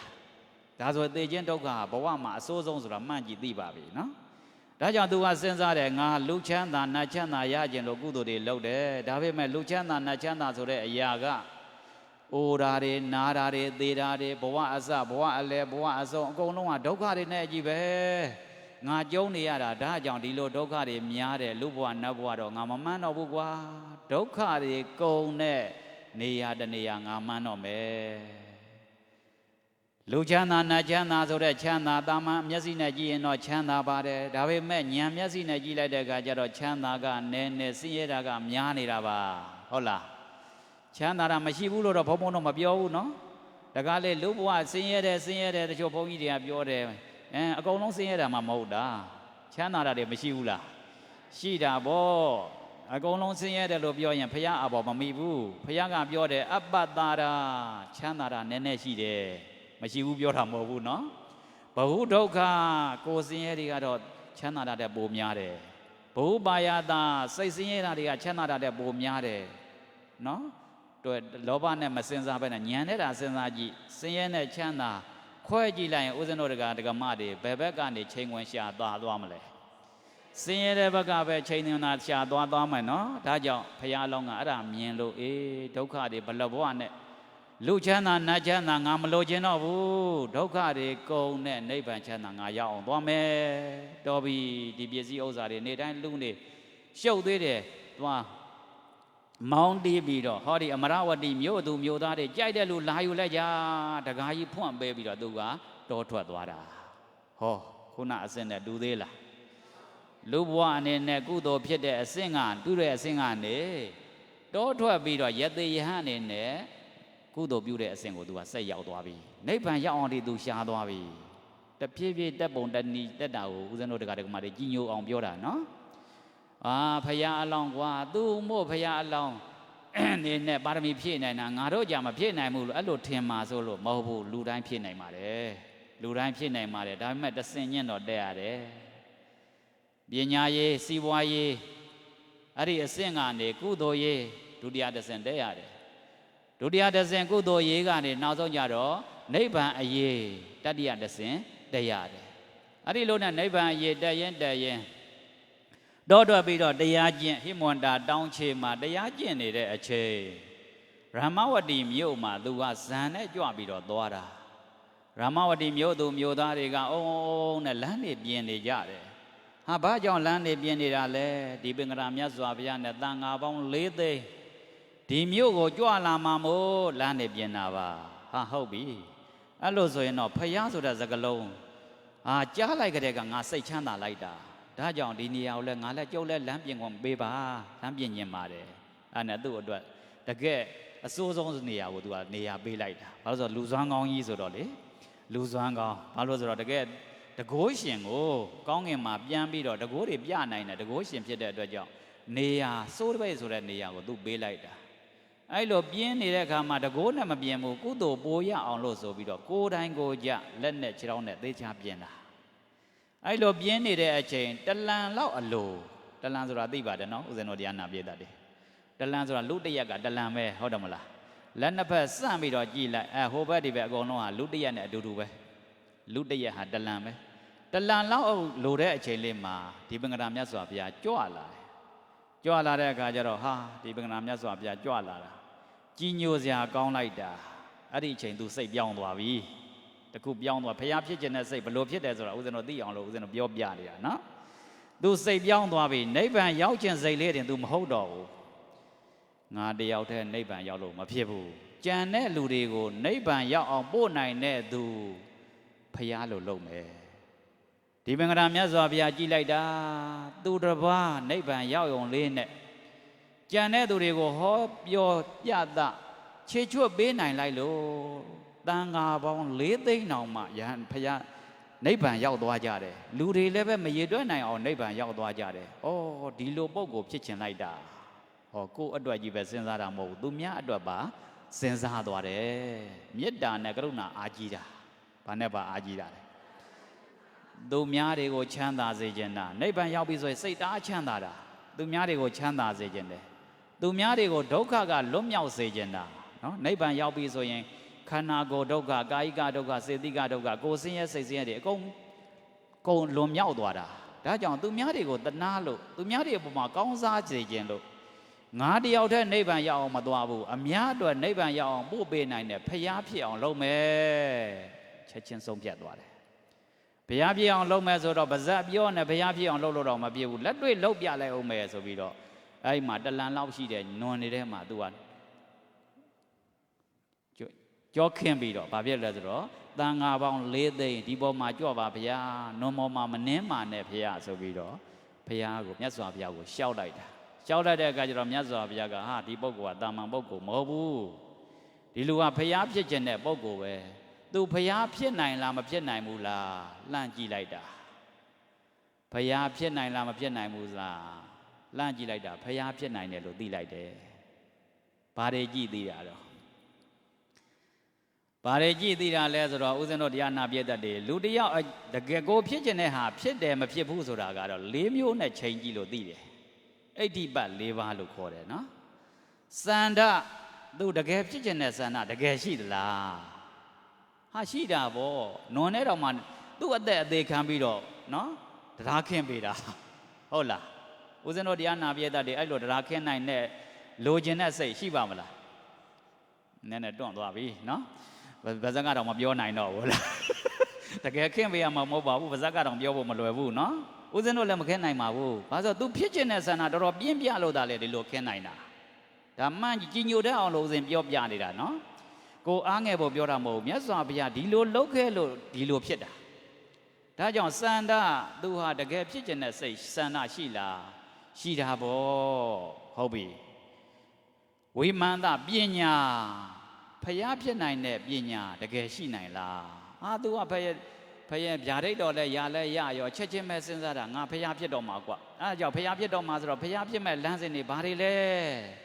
သူဘာလို့စဉ်းစားတာဘယ်သူမှမေးတာမဟုတ်ဘူးသူဘာလို့စဉ်းစားလိုက်တဲ့ကဖျားဖြစ်နိုင်တဲ့အရည်ချင်း10မျိုးရှိတယ်ဘာတွေလဲပါရမီ10ပါးဟုတ်လားဦးဇင်းတို့တရားနာပြတဲ့ဖရာတော်ဖြစ်ခြင်းနဲ့ဒါနပါရမီကိုဘယ်ဟာလေးတော့မလူနိုင်ဘူးဘယ်ဟာတော့လူနိုင်တယ်ဆိုပြီးတော့ခွဲခြားနေသေးရင်တော့အဲ့လိုဖရာဖြစ်ပါမလားအသက်ဖြစ်ခြင်းအသက်သေးခြင်းသေးပလဲစီလူစင်လိုခြင်းနဲ့ဆိုလူပြစ်မှာဖရာအလောင်းဦးဇင်းတို့တွေမဟုတ်ဘူးနော်ဟုတ်လားဒါနဘာမှမလူနိုင်တာမရှိဘူးသီလလုံခြုံမှုဆိုရင်ကိုယ်အသက်သေးခြင်းသေးပလဲစီသီလလုံအောင်ထိန်းကိုထိန်းတယ်စသဖြင့်ပေါ့ဗျာ10ပါးလုံးဟာဖရာဖြစ်နိုင်တဲ့အရည်ချင်း10မျိုးဒါဘယ်သူမှမပြောဘဲနဲ့သိနိုင်တဲ့ပညာအကြောင်းကိုသိပြီဆိုရင်အကျိုးကဖြစ်ကိုဖြစ်တော့မှာပဲဒါကြောင့်ဘုရားအလောင်းဟာအကြောင်းသိတယ်ဒါကြောင့်ဒီပင်ကနာမြတ်စွာဘုရားကဒါကောင်းမြင်တယ်ဖြစ်ခြင်းနဲ့ဆန္ဒကလည်းပြင်းပြလိုက်တာသူ့အသက်တောင်အသေးခံပြီးလှုပ်တာဖြစ်နိုင်တဲ့လမ်းစဉ်ကိုသိနိုင်တဲ့ဉာဏ်အားလည်းပဲတကယ်မြင်တယ်ဟေးပါရမီ10ပါးလုံးကိုသူမြင်တာနောက်ဝရိယကြိုးစားမှုကလည်းပဲလေးသင်ခြင်းနဲ့ကဘာတသိပါရမီမဖြည့်တဲ့ဘဝဘယ်ဘဝမှမရှိဘူးတကယ်ကိုအလုံးလုံးမဲ့လူဟုတ်လားတချို့ကြတော့ဖြစ်ခြင်းနဲ့ဆန္ဒလည်းရှိပါတယ်ဖြစ်နိုင်တဲ့နည်းလည်းပဲသိပါတယ်ဝိဇ္ဇာသိတော့သိတယ်စရဏကျင့်တော့မကျင့်တဲ့လူတွေကများနေတာဟုတ်လားဘုရားအလောင်းကြတော့အဲ့လိုမဟုတ်ဘူးဝိဇ္ဇာသိပြီးသိုံနဲ့မကဘဲနဲ့စရဏလက်တွေ့ကျင့်တာဗျနော်လက်တွေ့ကျင့်တော့ဟာဒီလူဘုရားဖြစ်ကိုဖြစ်မှာဘုရားကမြင်တာကိုနောက်ဆုံးတစ်ခုကတော့စိတ်လမ်းဆုံးမရောက်ဘူးတမျှတော့စိတ်တက်မကြဘူးဆိုတဲ့စိတ်ရှိလားရှိတယ်လေးသိခြင်းနဲ့ကဘာတသိန်းကိုသူကအချိန်လေးတိုးလေးလိုကိုထင်သွားအောင်ဒီဘုရားအလောင်းကပါရမီတွေဖြည့်ခဲ့တာစန္ဒဖြစ်ခြင်းနဲ့စန္ဒကလည်းပြင်ပြတယ်ဝိမာန်တပညာကလည်းပဲဘာလို့ရမလဲဆိုတော့ကောင်းကောင်းနားလဲတယ်ဝရိယကြိုးစားတာကလည်းပဲသူများနဲ့မတူအောင်ကိုကြိုးစားတာစိတ်မယောင်မကျင့်သွားမယ်ဆိုတဲ့စိတ်ဓာတ်ကလည်းပဲပြင်းပြတယ်သူသေးကြပေါ့ဘုရားဖြစ်မယ်အဲ့လိုသိလိုက်တဲ့အတွက်ကြောင့်ဒီပင်ကနာမြတ်စွာဘုရားကဗျာဒိတ်တော်ပေးခဲ့တာလေးသင်ခြင်းနဲ့ကဘာတသိန်းလွန်ရင်မင်းဟာဘုရားဖြစ်မှာဗျာဒိတ်ပေးတာဘယ်နေ့လဲကစုံလာပြည့်နေအဲ့ဒီနေ့ကစပြီးတော့ဘုရားအလောင်းဟာပါရမီတော်တွေကြိုးစားဖြစ်လိုက်တာလေးသင်ခြင်းနဲ့ကဘာတသိန်းဒါဆိုခေါင်းစဉ်တစ်ခုပြီးသွားပြီနော်ဦးဇင်းတို့တနားကြီးဆိုတော့မှာပါဦးဇင်းတို့15မိနစ်ကြော်ပဲလို့တော့တယ်ကျန်တာတွေတန်းတယ်ဦးဇင်းရှော့ပါနော်ဗျာဒိတ်တော်ခံပြီးသွားပြီဗျာဒိတ်တော်ခံပြီးပြီဆိုရင်နောက်ပိုင်းကျဖျားဖြစ်တာအဲ့ဒါကအကျိုးတရားပေါ့နော်ဖျားဖြစ်တယ်ဆိုတဲ့အခါကျဦးဇင်းတို့တရားနာပြည့်တတ်တယ်လေသိခြင်းနဲ့ကဘာတသိန်းပါရမီဖြစ်ခဲ့တဲ့သူတယောက်ဖြစ်တဲ့အတွက်ကြောင့်ဒါနပိုင်းဆရာလည်းပဲဘဝတိုင်းဆက်ပြီးတော့ဓာတ်တတိတွေပါလာတယ်သီလတွေနိက္ကမတွေပညာတွေအကုန်လုံးဓာတ်တတိတွေအကုန်လုံးပါလာတယ်ဒါကြောင့်တာမန်လူနဲ့မတူဘူးသူဟာထိတ်တန်းအဆင့်ပဲရုပ်ရည်ရူပကာယကလည်းအချောဆုံးပဲဉာဏ်ရည်ကလည်းပဲအထက်ဆုံးပဲနော်စိတ်ဓာတ်ကလည်းပဲအကောင်းဆုံးနေနဲ့မွေးဖွားလာတာဒါပေမဲ့ဒီအတိုင်းနေရင်ဖျားဖြစ်ပါမလားဒါလေးတွေလည်းသိထားအောင်ရှေးကံကောင်းလို့ဒီဘဝချမ်းသာတဲ့ဒီလောက်လေးမစင်စားနဲ့ဒီဘဝချမ်းသာဖို့ရအတွက်ရှေးကံကောင်းရုံလေးနဲ့မပြီးဘူးဘာလို့ရမှာလဲကြိုးစားရမှာအခုဖျားအလောင်းပါရမီတော်တွေဖြည့်ခဲ့တယ်ပါရမီဖြည့်ရုံလေးနဲ့တော့ဘုရားမပြည့်သေးဘူးနောက်ဆုံးဘဝကြတော့နော်ဒုက္ခရစီရမကျင့်ရဘူးလားဒ ဒုက္ခရစီယာကျင့်တာလမ်းစဉ်မှားလားမှန်လားအမှန်တိုင်းဖြေစမ်းမှာမှန်လားမှားလားမှားသလားမှန်သလားသိကြလားဦးဇင်းတို့မိလိန်နာပညာမှာပြောထားတယ်နော်ဒုက္ခရစီယာကျင့်တာဟာမှားတယ်လို့တချို့ပြောကြတယ်ဘုရားတဲ့အရှင်ဘုရားဒုက္ခရစီယာကျင့်တာဘာလို့ဘုရားကမသိဘူးလားသိရင်ဘာလို့ဘုရား6နှစ်ကြီးအလကားအချိန်ဖြုံးနေတာလဲဦးဇင်းတို့တရားနာပိဋကတောင်သိသေးတာဘုရားမသိဘူးလားသိရင်မှားတယ်ဆိုရင်မှားတယ်လို့သိမှာပေါ့တကယ်မှားရဲ့လားနည်းနည်းလေးလမ်းကြောင်းတော့ပြောင်းလာပြီထင်တယ်နော်မိလိန်နာပညာထဲမှာပြောထားတယ်ကျင့်စဉ်ကမမှားဘူးတဲ့အစားလျှော့တာမှားတာအစားဖြတ်တိုက်တာမှားတာဟုတ်လားကျင့်စဉ်မှားလားဒုက္ခရစီယာကျင့်ခဲ့လို့သာလျင်မြတ်စွာဘုရားတကယ်ဘုရားဖြစ်အောင်အားထုတ်တဲ့နေရာမှာတရက်ထဲနဲ့ဘုရားဖြစ်သွားတာဟုတ်လားဒုက္ခရစီယာကျင့်တဲ့တင်းတာမှားတယ်လို့သွားမပြောနဲ့နော်ပြင်းပြင်းထန်ထန်ကျင့်တာဦးဇင်းတို့တရားနာပိဋကတွေတတိအနေနဲ့လည်းပဲလွတ်တယ်ဆိုတာမရှိဘူးဘုရားအလောင်းဦးဇင်းတို့စာရီသိချပြန်ဖတ်ကြည့်ဒုက္ခရစီယာကျင့်တဲ့နေရာမှာအစားအသောက်တာသူလျှော့တာတတိလွတ်တယ်ဆိုတာမရှိဘူးဝရိယဆိုတာလည်းပဲပြော့တယ်ဆိုတာလည်းမရှိဘူးတမာတိကလည်းပြန့်တယ်ဆိုတာကိုမရှိဘူးပညာလည်းပဲမသိဘူးဆိုတာကိုမရှိဘူးဟာဝရိယရောတတိရောတမာတိရောပညာရောတကယ်ထက်ထက်မြက်မြက်နဲ့ကို6နှစ်လုံးကြိုးစားခဲ့တာအဲ့ဒီဟာအလဟတ်တာမဖြစ်ဘူးနောက်ဆုံးဖျားဖြစ်ဖို့ရာအတွက်အထောက်အကူပြုတယ်ဆိုတာကိုမိလိန်နာပညာပါဠိတော်တွေမှာဓာတ်ရိုက်ပါတယ်ပြန်လေ့လာကြည့်ကြအောင်နော်အဲ့လိုဒုက္ခရစီယာကျင့်ခဲ့တယ်နောက်ဆုံးကျတော့ဖျားဖြစ်ဖို့ရာအတွက်ဆက်ပြီးတော့ဝိပဿနာလမ်းစဉ်မှာဆက်ပြီးတော့ကူးလိုက်တယ်နောက်ဆုံးကျတော့ဖျားဖြစ်သွားတယ်အကုန်လုံးအသေးစိတ်မယ်ဆိုရင်တော့ကြာသွားမှာဆိုလို့ဦးဇင်းတို့ဒီလောက်ပဲပြောမယ်နော်ဒါကြောင့်ဦးဇင်းတို့တရားနာပိဋကတွေပါရမီဖြည့်ရုံလေးနဲ့တော့ဖျားမဖြစ်သေးဘူးပါရမီဖြည့်ပြီးတော့လေကားတဲ့ပေါင်း10တစ်တော့တက်ခဲ့ပြီးနောက်ထပ်10တစ်လောက်တော့ကြံသေးတယ်နောက်ထပ်10တစ်စာအတွက်သူဟာကြိုးစားပြီးတော့တရားအားထုတ်လိုက်တာဖျားဖြစ်သွားတယ်ဒါကြောင့်ဦးဇင်းတို့တရားနာပိဋကတွေလည်းပဲတခါလေကြတော့လမ်းနေလျှောက်ခဲ့ပါတယ်လမ်းဆုံးမရောက်သေးဘဲနဲ့တက်တွေမြောက်မယ်အလံတွေချိုးမယ်ဆိုရင်တော့အစင်မပြေသေးဘူးနိဗ္ဗာန်ရောက်ခြင်းနဲ့ဆိုတဲ့စိတ်ဓာတ်နဲ့ဦးဇင်းတို့တရားနာပိဋကတွေအလုံးလုံးကြတယ်နိဗ္ဗာန်မရောက်ခင်ပဲလမ်းဆုံးမရောက်ခင်တက်မြောက်လိုက်မယ်ဆိုရင်တော့အလောက်ကမဖြစ်သေးဘူးဒါကြောင့်ဖျားကိုဦးဇင်းတို့အတုခိုးပြီးတော့ရှေးအတိတ်ကံကအခြေခံအနေနဲ့တော့ပါဖို့လိုတယ်လို့ပဲဒီဘဝပစ္စုပန်မှာလည်းပဲကြိုးစားဖို့လိုတယ်ဆိုတာကိုလည်းပဲနံပါတ်1နားလည်ရမှာဒါကြောင့်ဖျားဖြစ်တဲ့နေ့ဟာဘယ်နေ့လဲဖျားမဖြစ်ခင်တုန်းကနော်တရားထိုင်နေတဲ့အချိန်မှာဖြစ်တဲ့ဂေါရမနဲ့ဖျားဖြစ်တဲ့အချိန်မှာဖြစ်တဲ့ဂေါရမမြတ်စွာဘုရားနဲ့တူသေးလားလုံးပြောင်းသွားပြီဒါကြောင့်ဖျားဖြစ်တဲ့ဂေါရမမြတ်စွာဘုရားအနေနဲ့ဖျားဖြစ်တဲ့နေ့ဟာဟောဒီနေ့ပဲဦးဇင်းတို့ဗုဒ္ဓဘာသာဝင်တွေအားလုံးကိုးကွယ်ကြတဲ့မြတ်စွာဘုရားဖျားဖြစ်တဲ့နေ့ဟာဟောဒီနေ့ပါကျန်တဲ့ဘာသာဝင်တွေအားလုံးကလေးစားရတဲ့ဦးဇင်းတို့မြတ်စွာဘုရားဟာဖျားဖြစ်တဲ့နေ့ဟာဟောဒီနေ့ပါဒီတိုင်းထိုင်ုံလေးနဲ့တော့ဖျားဖြစ်တာမဟုတ်ကြိုးစားပြီးတော့ဖျားဖြစ်တာဖြစ်တဲ့ကြောင့်ဒါတွေကိုလည်းပဲဦးဇင်းတို့အာယုံပြုနိုင်ရမယ်ဒါဆိုရင်တစုံကပြီးသွားပြီပါရမီဖြည့်တာနဲ့ဖျားဖြစ်တာဒါကြောင့်အကြောင်းကောင်းအောင်လုပ်မယ်ဆိုရင်အကျိုးကောင်းအောင်ရပါလိမ့်မယ်ဆိုတာကိုဦးဇင်းတို့တရားနာပိဋကတွေနားလည်သွားရမယ်နောက်တစ်ခုနော်နောက်တစ်စုံကဘာလဲဆိုတော့ဖွာတာမြတ်စွာဘုရားဖွာတာလည်းပဲဟောဒီကစုံလာပြည့်နေ့မြတ်စွာဘုရားပြိဋိဘံဆန္ဒလည်းပဲဟောဒီကစုံလာပြည့်နေ့အဲ့ဒါလည်းတရွဲပဲမွေးလာတဲ့လူမှန်သမျှတစ်နှစ်ကြာသေရမှာပဲမြတ်စွာဘုရားတော်မှာဖွာခဲ့တာဖြစ်တဲ့အတွက်ကြောင့်တစ်နှစ်ကြာပြိဋိဘံဆံရတာဖွာတဲ့နေ့ဟာလည်းပဲကစုံလာပြည့်နေ့ပြိဋိဘံဆံတဲ့နေ့ဟာလည်းပဲကစုံလာပြည့်နေ့ဖွာတာလေးအကြောင်းကိုဦးဇင်းတို့ကြည်ညိုကြည့်ကြရအောင်မြတ်စွာဘုရား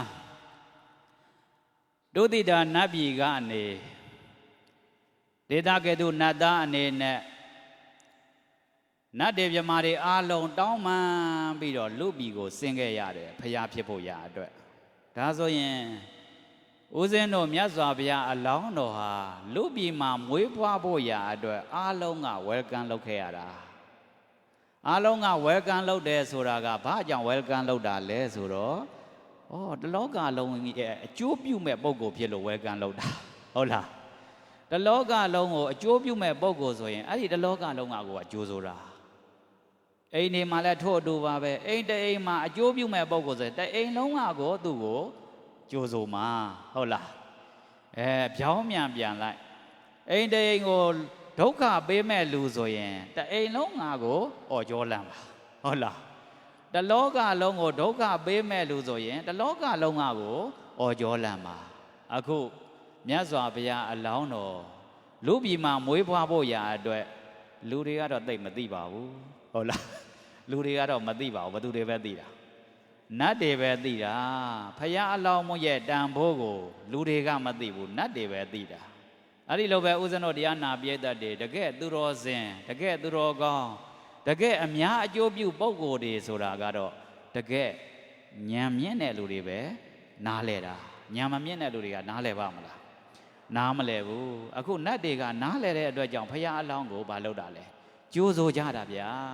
တောင်းပန်ပြီးတော့လူပြည်မှာဘုရားဖြစ်ပါဆိုပြီးတော့တောင်းပန်တယ်အဲ့လိုတောင်းပန်တဲ့အခါကျတော့သူကမေတော်မာယာရဲ့ဝမ်းကြတိုက်ထဲမှာပဋိသန္ဓေနေတယ်ဘယ်နှလလဲ10လတချို့ကြတော့9လပဋိသန္ဓေနေတဲ့လူရှိတယ်တချို့ကြ10လပဋိသန္ဓေနေတဲ့လူရှိတယ်တချို့ကြ9လတချို့ကြ10လပဋိသန္ဓေနေတဲ့လူရှိတယ်10လဒီပြည့်ပြည့်ဝဝပဋိသန္ဓေနေတဲ့လူတွေကတော့ဉာဏ်ကြီးပိုးပြီးတော့ဖွံ့ဖြိုးတယ်ခန္ဓာကိုယ်ကလည်းပဲပိုးပြီးတော့ပြည့်စုံတယ်ဒါကြောင့်ဘုရားအလောင်းကသူများတွေ9လ10လ9လပဋိသန္ဓေနေရပေမဲ့လည်းပဲသူကတော့10လပဋိသန္ဓေနေခဲ့တာအဲ့ဒီ10လပဋိသန္ဓေနေတဲ့အတွန်းမှာမေတော်ကိုရောကလေးကိုရောအန္တရာယ်မဖြစ်ဖို့ရာအတွက်နတ်မင်းကြီး၄ပါးကစောင့်ရှောက်ပေးရတယ်ဒါလေးတွေလည်းပဲဦးဇင်းတို့ကြည်ညိုဖို့ရာပေါ့နော်နတ်မင်းကြီး၄ပါးကအဲ့10လလုံးလုံးစောင့်ရှောက်ပေးတယ်ဖွားတယ်ဆိုတဲ့နေ့ကြတော့ဦးဇင်းတို့တရားနာပြည့်တတ်တယ်သိပါတယ်တာမန်လူတွေဆိုရင်တော့လဲပြီးတော့ဖွားတာများပါတယ်နော်ဘုရားအလောင်းကဘယ်လိုဖွားတာလဲမတ်တက်ရက်ပြီးတော့ဖွားရတယ်မတ်တက်ရက်ဖွားပေမဲ့လည်းပဲမေတော်လည်းပဲဘာမှမထိကြိုက်ဘူးသားတော်လည်းပဲဘာမှမထိကြိုက်ဘူးအဲ့လိုဖွားတဲ့အခါကျတော့စခြင်းသုဒ္ဓဝါဒဗြမာကြီးတွေကအရင်ဆုံးအဲ့ဒီသားတော်လေးကိုအရင်ဆုံးပယ်ကင်လိုက်တာအဲ့ဒီကနေတဆင့်နာမင်းကြီး၄ပါးကိုတဆင့်ပေးလိုက်တယ်နာမင်းကြီး၄ပါးကနေတဆင့်ဟောမေတော်စီလက်ထက်ကိုပို့လိုက်တယ်ဟောဒါဖွားတဲ့အချိန်မှာသူများတဲ့ထူးခြားတာလေးတွေပေါ့ဗျာနော်ဖွားတယ်ဆိုတော့သူလည်းဒီလိုဖွားတာပဲငါလည်းဒီလိုဖွားတာပဲလို့ထင်းနေမှာစိုးလို့နော်တကယ်ထူးခြားတဲ့သူဖွားတာကသူများနဲ့ကိုမတူဘူးနော်သူများနဲ့ကိုမတူဘူးနောက်ဖွားပြီဆိုတဲ့အခါကျတော့ဘုရားအလောင်းတော်ဟာမြောက်ဘက်ကိုခြေပနှလန်းလန်းတာလေ9လန်းလန်းတာ9လန်းလန်းပြီးတော့သူဆိုလိုက်တဲ့စကားလုံးကလည်းကြောက်စရာကောင်းတယ်အဂောဟမတမိလောကတတလောကလုံးမှာငါထိတ်ဆုံးกว่าဟာပြောရဲလားဟိုကမွေးကာစားရှိတယ်ပြောတာနော်ဦးဇင်းတို့တရားနာပြည့်တတ်တယ်အသက်တွေကြီးပြီပြောရဲလားပြောရဲပါဘူးဖုံဖုံတော့လည်းမပြောရဲပါဘူးနော်ဂောဟမတမိလောကတလောကလုံးမှာငါထိတ်ဆုံးกว่าဒါဆိုရင်သူ့ရဲ့စိတ်ဓာတ်ကဘလောက်ထက်မြက်တယ်လဲသူ့ရဲ့အသိဉာဏ်ဟာဘလောက်ရှေ့ပြေးတယ်လဲဆိုတာမှန်ကြည့်သိတာဗောဘုရားလောင်ဖွားတာကိုကဦးဇင်းတို့တရားနာပြည့်တတ်တယ်အခုဦးဇင်းတို့အသက်အရွယ်တွေနဲ့ကိုတာတယ်ဒီလိုပြောလို့မရဘူးလားဂောဟမတမိလောကတတလောကလုံးမှာငါကထိတ်ဆုံးกว่าဇိထောဟမတမိလောကတတလောကလုံးမှာငါကအကြီးဆုံးသစ်ထောဟမတမိလောကတတလောကလုံးမှာငါအမြတ်ဆုံးဟာဘယ်နှခုလဲနံပါတ်1တလောကလုံးမှာထိတ်ဆုံးနံပါတ်2က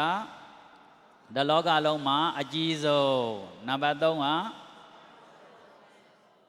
ဘုံဘုံကတော့ဒီလိုခေါင်းနဲ့ဒီရောက်အောင်ပြောရမှာပဲမပြောရင်တော့တရားနာကြိုးမနှက်ဘူးဥစဉ်အတန်နာကြိုးမနှက်ဘူးဟုတ်လားဟောဥစဉ်တော့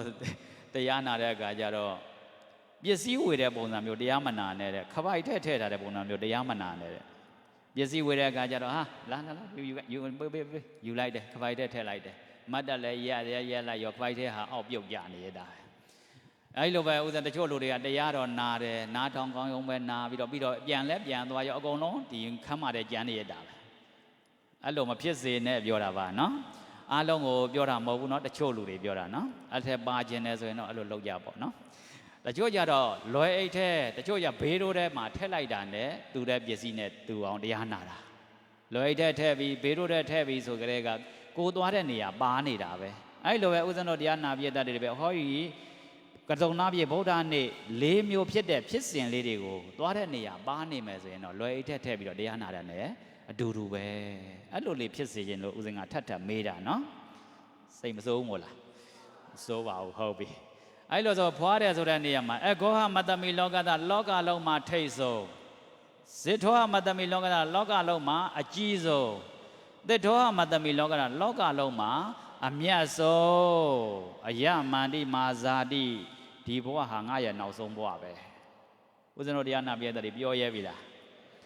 ဒီဘဝငါနောက်ဆုံးဘဝပဲကွာရိတ်တာမှနိဗ္ဗာန်မရောက်မချင်းတော့မပြန်တော့ဘူးရှိလားဘုရားအလောင်းကတော့မွေးကြတဲ့ကအဲ့ဒီစကလုံးပြောနိုင်တာဘလောက်ကြီးညိုစရာကောင်းတယ်လဲနော်အယမန္တိမာဇာတိဒီဘဝငါရဲ့နောက်ဆုံးဘဝကွာနတ္တိဒါနိပုဏ္ဏဘောနောက်ဘဝဖြစ်ကုန်မဖြစ်စေရတော့ဘူးဒါကြောင့်လည်းဘုရားဖြစ်တာပဲဦးဇင်းတို့တရားနာပြတဲ့ဒါကြောင့်လည်းဒီလိုဖြစ်နေကြတာပဲဦးဇင်းတို့လည်းအတူတူပါပဲနော်ဒါကြောင့်ဖယားကိုကြည်ညိုတယ်ဆိုတဲ့နေရာမှာဖယားရဲ့စိတ်တက်ကလေးကိုကိုယ်နှလုံးသားထဲအထိရောက်အောင်ဒီကိုကြည်ညိုနိုင်ရမှာဒါတရားအလကားကြည်ညိုနားနေတာမဟုတ်ဘူးနော်စိတ်တက်ကမွေးကလေးကအဲ့ဒီလိုပြောသွားတာတလောကလုံးမှာထိတ်ဆုံးတလောကလုံးမှာအကြီးဆုံးတလောကလုံးမှာအမြတ်ဆုံးဒီဘဝဟာငါရဲ့နောက်ဆုံးဘဝနောက်ဘဝငါမဖြစ်စေရတော့ဘူးအဲ့လိုဖယားကမွေးကလေးကရွတ်သွားတာဟာအဲ့ဒီလိုဖယားဖွားတဲ့နေ့ဟာလည်းပဲဘာနေ့လဲဖွားပြီဆိုရင်ပြိဋိဘံစံရတော့မယ်နောက်ဆုံးတစ်ခုနော်ဦးဇင်းတို့တရားနာပြည့်တယ်လေတရားပွဲပြီးကျင်တော့ပါပြီနော်နောက်ဆုံးတစ်ခုပြိဋိဘံစံတာလည်းပဲကစုံလားပြည့်နေဟာတိုက်ဆိုင်လိုက်တာများနော်တချင်းဆိုတာမဟုတ်ဘူးနော်တိုက်ဆိုင်လိုက်တာဟုတ်လားဖွားတဲ့နေ့ကလည်းကစုံလားပြည့်ပဲပြိဋိဘံစံတဲ့နေ့ကလည်းပဲကစုံလားပြည့်ပဲပြိဋိဘံစံတယ်ဆိုတာဘာလဲသူ့တာဝန်ကြည်အောင်လုပ်ပြီးပြီဆိုတဲ့ပြောတာဖယားရဲ့ပြိဋိဘံစံနာနဲ့ဦးဇင်းတို့တာမန်လူတွေရဲ့သေတာနဲ့မတူဘူးနော်တာမန်လူတွေကတော့လက်စမတတ်နိုင်မဲနဲ့သေသွားတဲ့လူတွေများတယ်ဟုတ်လားဖယားမြတ်စွာဘုရားကြတော့တာဝန်ကြေးပြီးတော့ကိုပြိဋိဘံစံသွားတာဦးဇင်းတို့တရားနာပြတဲ့အခုမြတ်စွာဘုရားပြိဋိဘံစံနာဘယ်နှစ်ရှိသွားပြီခုနဦးဇင်းရွခိုင်းတာအဲ့ဒါရွခိုင်းတာပဲ2569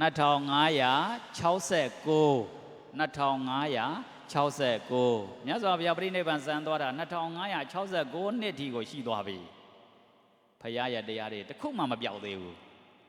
ဖယားတာဝန်ကြီးသွားတယ်နော်ဒီလိုကြံအောင်ကိုသေးသေးချာချာဖယားကစီစဉ်သွားတာဘယ်မိဘဆိုရင်တခါလဲကြတော့နှစ်တရာတော့မကြာသေးဘူးမိဘစကားအကုန်လုံးပျောက်သွားတာဟုတ်လားတခါလေဘောကျော်အောင်ဆန်းရဲ့စကားတွေအခုမကြံတာတွေရှိသေးတယ်နော်ပျောက်သွားတာတွေအများကြီးပဲဟောဥစဉ်တော်မြတ်စွာဘုရားပြိဋိဘံစံတယ်ဆိုတာတာဝန်ကြီးပြီးမှကိုပြိဋိဘံစံတာဒါကိုဥစဉ်ကြည်ညိုတာပြိဋိဘံစံတာကိုဝမ်းမနဲ့ဘူးဝမ်းနဲ့စေမလို့မြတ်စွာဘုရားပြိဋိဘံစံဖို့ရအတွက်တာဝန်ကြီးအောင်လုပ်တာတာဝန်ကြီးအောင်လုပ်တယ်ဆိုတဲ့နေရာမှာဘလို့တာဝန်ကြီးအောင်လုပ်တာလဲမြတ်စွာဘုရားဖြစ်ပြီးဂါဇမန္တမင်းကလာလျှောက်တယ်အရှင်ဘုရားကဘုရားဖြစ်ခြင်းလို့ပါရမီဖြည့်ခဲ့တယ်ဘုရားဖြစ်ခြင်းလို့လည်းပဲတရားတွေကြိုးစားအားထုတ်ခဲ့တယ်အခုဘုရားဖြစ်ပြီးအရှင်ဘုရားဖြစ်ခြင်းတဲ့ကိစ္စပြီးသွားပြီပဲပြိဋိဘံစံမှာတော့ဘုရားဖြစ်ပြီးကားရှိသေးတယ်ပြိဋိဘံစံခိုင်းတာ no ငါပြိဋိဘံမစံသေးဘူးငါတာဝန်ငါကြည်အောင်လုပ်အောင်ပါငါတာဝန်ဘုရားဖြစ်တယ်ဆိုတာဘုရားဖြစ်တဲ့သူတယောက်ရဲ့တာဝန်ကြည်အောင်လုပ်မှာဟုတ်လားဘုရားဖြစ်တဲ့သူရဲ့တာဝန်ကြီးအောင်လုပ်ရမယ်ဘာတာဝန်ကြီးအောင်လုပ်ရမလဲသာသနာကိုဥဆောင်မဲ့သာသနာကိုဆက်လက်ထိန်းသိမ်းမဲ့သာသနာပြန်ပွားအောင်လုပ်မဲ့အဖွဲ့အစည်း၄ဖွဲ့ကိုအရည်ချင်းပြည့်အောင်ငါလေ့ကျင့်ပေးဦးမှာအဖွဲ့အစည်း၄ဖွဲ့ကတော့သိပါတယ်နံပါတ်1ယဟန်နံပါတ်2ယဟန်မနံပါတ်3လူတကာနံပါတ်4လူတကမဥပဒကဥပတိကမပဲဘုရားသာသနာကိုရေရှည်တည်အောင်လုပ်မဲ့အဖွဲ့အစည်းဘယ်နှဖွဲ့လဲ၄ဖွဲ့ယဟန်နေအရည်ချင်းပြည့်အောင်လုပ်ပေးမယ်ယဟန်မတွေအခုခေတ်ဆိုရင်တော့သီလရှင်တွေပေါ့သီလရှင်တွေအရည်ချင်းပြည့်အောင်လုပ်ပေးမယ်ဒကာကြီးတွေအရည်ချင်းပြည့်အောင်လုပ်ပေးမယ်ဒကမကြီးတွေအရည်ချင်းပြည့်အောင်လုပ်ပေးမယ်ဒကာကြီးတွေတော့အရည်ချင်းပြည့်အောင်လုပ်ပေးခြင်းမှာတရားနာတဲ့လူကနည်းနည်းသလားမသိဘူးနော်ဒကမတွေကတော့အများကြီးပဲဟုတ်လား ဒါပေမဲ့လိုက်လွန်ထားတာဖြစ်တဲ့အတွက်ကြောင့်တရားနာမဲ့တရားဒဂမတွေလည်းအများကြီးရှိမှာဒကာတွေလည်းအများကြီးရှိမှာပါနော်အဲ့လိုပဲဖြည့်သွေးရတော့တာပဲနော်ဟုတ်ပြီအရည်ချင်းပြည့်အောင်လုပ်မယ်အရည်ချင်းရှိအောင်လုပ်မယ်ဆိုတော့ဘယ်လိုလုပ်ရမှာလဲအတိပိုင်းဆိုင်ရာလည်းအရည်ချင်းရှိအောင်လုပ်ရမယ်အကျင့်ပိုင်းဆိုင်ရာလည်းအရည်ချင်းရှိတိုင်းအောင်လုပ်ရမယ်စိတ်ဓာတ်ပိုင်းဆိုင်ရာလည်းအရည်ချင်းရှိအောင်လုပ်ရမယ်နောက်ကြတော့ဖြန့်ဖြူးရေးပိုင်းဆိုင်ရာလည်းပဲအရည်ချင်းရှိအောင်လုပ်ရမယ်ဘယ်နှမျိုးတော့နံပါတ်1အတိနံပါတ်2အကျင့်နံပါတ်3စိတ်ဓာတ်နံပါတ်4ပြန်ပွားရေးပြန်ပြောနိုင်မလားပြန်ပြောကြည့်မယ်နော်နံပါတ်1အတိနံပါတ်2အကျင့်နံပါတ်3စိတ်ဓာတ်နံပါတ်4ပြန်ပွားရေးအဲ့ဒီအရေးချင်းပြအောင်ငါဘုရားလုပ်ပေးမှာလုပ်ပေးခဲ့မယ်တဲ့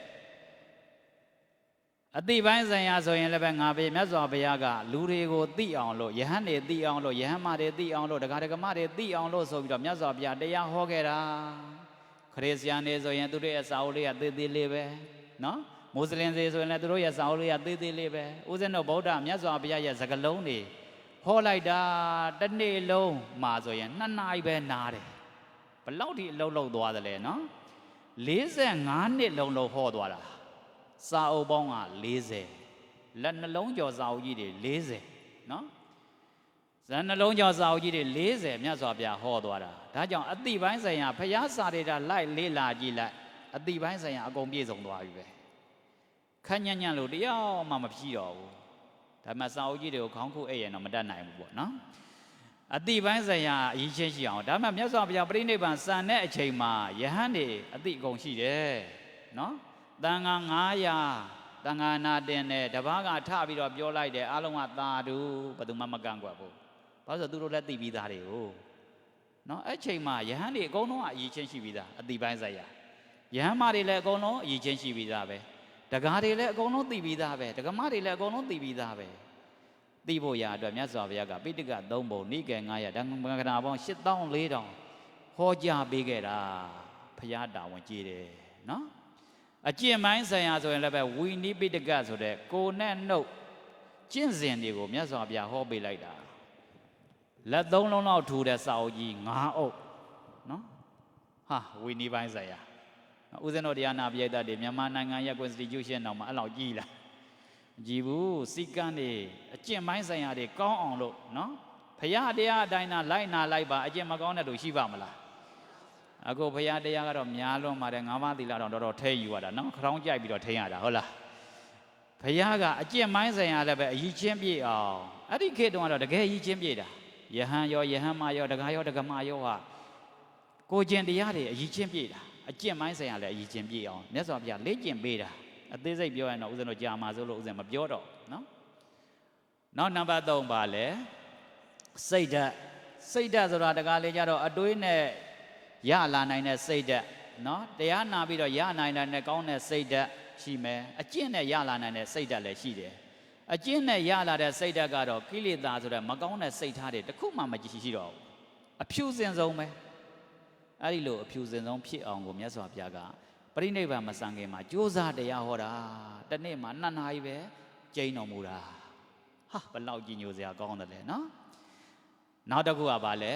ပြန်ပွားရေးဆိုတဲ့နေရာမှာတယောက်ကမေးခွန်းနေမေးလာရင်ပြန်ဖြေနိုင်အောင်ဖြေနည်းစနစ်တွေသေချာသင်ပေးတယ်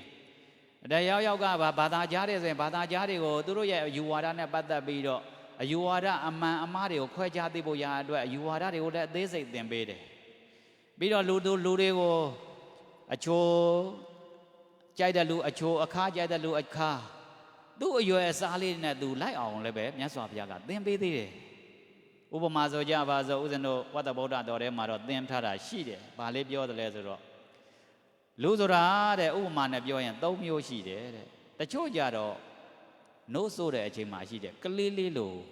အဆင့်ရှိတာတချို့ဗုဒ္ဓဘာသာတွေကကလေးလေးအဆင့်လောက်ပဲရှိတာတဲ့နော်နှုတ်ဆိုတဲ့ကလေးလေးတွေတချို့ကြတော့ဝါကြွေရမယ်အဆင့်လောက်ရှိတဲ့ကလေးလေးတွေရှိတယ်တချို့ကြတော့ကိုယ်တိုင်စားနိုင်တဲ့အချိန်မှာရှိတဲ့ကလေးလေးတွေရှိတယ်အဲ့လို3မျိုးရှိသလိုပဲဦးဇင်းတို့ဗုဒ္ဓဘာသာလည်းပဲလူတိုင်းကိုတလုံးတစ်ခဲတည်းပေးလို့မရဘူးဟုတ်တယ်မလားနိုးဆိုရအဆင့်လောက်ရှိတဲ့ဗုဒ္ဓဘာသာဆိုနိုးဆိုအဆင့်လောက်တရားပဲဟောပေးရတာ ကိုဝါကျွေးရမယ်အစင်လောက်ဗုဒ္ဓဘာသာဆိုရင်ဝါကျွေးရမယ်ပုံစံမျိုးလောက်ပဲဟောပေးရတာနောက်ကြတော့သူဘာလို့လွတ်ပြီးတော့ထမင်းသူဘာလို့စားနိုင်တဲ့အဆင့်ဒီဖြစ်တဲ့ဗုဒ္ဓဘာသာတွေကြတော့နိဗ္ဗာန်ရောက်ကြောင်းတရားတွေဒီဟောလို့ရတယ်ဒါကြောင့်အမျိုးမျိုးဟောလို့ရတယ်ဒါကြောင့်ဦးဇင်းတို့တရားနာပြည့်တဲ့တွေမြတ်စွာဘုရားကအဲ့ဒီလိုယဟန်မလူတကာမတွေကိုအကုန်လုံးအကြီးချင်းပြည့်အောင်45နှစ်လုံးလေ့ကျင့်ပေးပြီးတော့သူ့တာဝန်ကြီးသွားလို့ငါဘုရားပြိဋိဘံစံမယ်ဆိုပြိဋိဘံစံသွားတာဒါကြောင့်ဦးဇင်းတို့တရားနာပြည့်တဲ့တွေမြတ်စွာဘုရားဟာသုဒ္ဓဝံကြေမပြိဋိဘံစံတယ်လို့ပဲဥစ္စံတော်တရားနာပြည့်တတ်တယ်လေငါတို့တွေမသေးခင်တော့တာဝန်ကြည်အောင်လုပ်မယ်ဟေးလို့ဒီလိုစိတ်ဓာတ်လေးတော့မထားသင့်ဘူးလားဒါပေမဲ့ကိုယ့်ရဲ့အစွမ်းကိုကြည်ပေါ်ဗျာမိသားစုပေါ်မှာတာဝန်ကြည်ုံတော့ပဲနိုင်တဲ့လူကတော့မိသားစုပေါ်တာဝန်ကြည်ပလဲစီရက်ွက်ပေါ်မှာတာဝန်ကြည်နိုင်တဲ့အဆင့်ဆိုရင်ရက်ွက်ပေါ်မှာတာဝန်ကြည်အောင်ထိလှုပ်သွားကြမြို့နယ်အဆင့်လောက်တာဝန်ကြီးနိုင်တဲ့အရည်ချင်းရှိတဲ့လူဆိုရင်မြို့နယ်အဆင့်ဒီတာဝန်ကြီးအောင်လှုပ်သွားကြနိုင်ငံအဆင့်ဒီတာဝန်ကြီးနိုင်တဲ့အဆင့်ဒီလူသားဆိုရင်တော့နိုင်ငံအဆင့်ဒီတာဝန်ကြီးအောင်လှုပ်ကြဒါတဲ့ပိုးတော်ပြီးတော့တကဘာလုံးထိတာဝန်ကြီးနိုင်တဲ့အောင်စွမ်းနိုင်တဲ့သူတွေဆိုရင်တကဘာလုံးထိတာဝန်ကြီးအောင်လှုပ်သွားကြဒီလိုဆိုဦးဇင်းတို့တရားနာပြည့်တတ်တယ်တာဝန်ကြီးသွားပါလိမ့်မယ်ဒါကြောင့်ဦးဇင်းတို့တရားနာပြည့်တတ်တယ်ကစုံလပြည့်ဗုဒ္ဓနေ့တရားဒီနေ့ပြီးပါပြီနံပါတ်1အစုံကတော့မြတ်စွာဘုရားရှင်ကိုတော်မြတ်ကြီးဟာသူမေတာဘဝအနေနဲ့ပါရမီတော်တွေစပြီးတော့ဖြစ်ဗျာဒိတ်တော်ခံခဲ့တာလည်းပဲဟောဒီကစုံနာပြေဗုဒ္ဓနေပါပါရမီတော်တွေပြည့်ပြီးတော့ဖျားပြည့်အောင်ကြိုးစားဖျားဖြစ်သွားတာလည်းပဲဒီကစုံနာပြေဗုဒ္ဓနေပါမြတ်စွာဘုရားရှင်ကိုတော်မြတ်ကြီးဟာနတ်တွေရဲ့တောင်းပန်မှုနဲ့လူပြည်မှာလူသားအနေနဲ့မွေးဖွားတာလည်းပဲကစုံလာပြေဗုဒ္ဓနေမြတ်စွာဘုရားတာဝန်တော်တွေကြီးပြီးတော့ပြိဋိဘံစံသွားတာလည်းပဲကစုံလာပြေဗုဒ္ဓနေဒါကြောင့်သမိုးအိုင်နိုဟင်သမိုးအိုင်လက်ပင်မြတ်စွာဘုရားရဲ့အကြောင်းကိုသိလေးမြတ်စွာဘုရားကိုပိုးကြီးညိုလေးဆိုတဲ့စိတ်ဓာတ်တွေကိုစီထားပြီးတော့မြတ်စွာဘုရားရဲ့ကစုံလာပြေနာဖြစ်ခဲ့တဲ့အဖြစ်အပျက်၄မျိုးကိုအာယုံပြုဒီနေ့ပြန်သွားပြီဆိုရင်နော်ဘောရိညောင်မင်းကိုဖျားကုံတော်အာယုံပြုပြီးတော့ရေလောင်းကြရအောင်နော်ဒါဆိုရင်ဦးဇင်းတို့တရားနာပြတ်တွေတရားသိမ့်လိုက်ကြရအောင်တယံဗုဒ္ဓသံဘောတေတိဓမ္မေပိဓမ္မတတ္တိယောအဟောနောတတသုတတံအဟောနောဓမ္မစိန္ဒနံယောဇီနောမကယောင်လျံရှောင်းပြန်ဝဲအောင်လန်းစွန့်လွန်တလူအကျဉ်အောင်တော်မူမြတ်စွာဘုရားသည်ဓမ္မေပိရှင်းနောက်စင်လျက်ဖြစ်တိုင်းပြည့်၍ဆက်ဆက်မနောတရားသဘောတို့ကို၎င်းဓမ္မတတ္တိယောပိတရားတိုင်းဤတက္ခံပြည့်သည်ဖြင့်တတ္တိအင်အားစွန်ပကားတို့ကို၎င်းတယံဗုဒ္ဓဘောဓိမန္တိုင်ခဝမြိုင်ဝဲကိုယ်တိုင်စထွန်းသိမြင်တော်မူခဲ့ပြည့်သည်ဖြစ်၍သံဘောတေတိတိတံသမြဝိနေယကိုမြို့ဟာလစ်ဖို့သိစေတော်မူခဲ့ပေပြီသတ္တစိနတာကိုရောတန်လျင်အောင်ပွဲဝင်ရသင်္ချေများစွာဝိနေယလည်းမကွာအတူအောင်စေတော်မူတတ်ထိုဘုရားရှင်ကိုတော်မြတ်ကြီး၏သုတတံတရားဓမ္မဩဝါဒဖြင့်နေညာရွှင်ပြောသားတော်သမီးတော်ဖြစ်ရခြင်းသည်အဟောနောကိုယ်တော်ကိုယ်တာကိုယိုပါသဖြင့်ကိုမာခုနေဩဝမ်းမြောက်ဖွယ်ကြီးပါရကဓမ္မစိန္ဒနာဓမ္မတတ္တရှိနောက်ဆက်၍ဖြစ်ပြနေဟံဝေပံခွဲဝေကြံစည်၍နေရခြင်းသည်အဟောနောကိုတန်တန်တွင်ညံရောင်းလင့်၍ရှင်ငါလင်းငါဩအာရဖွယ်ကြီးပါတကား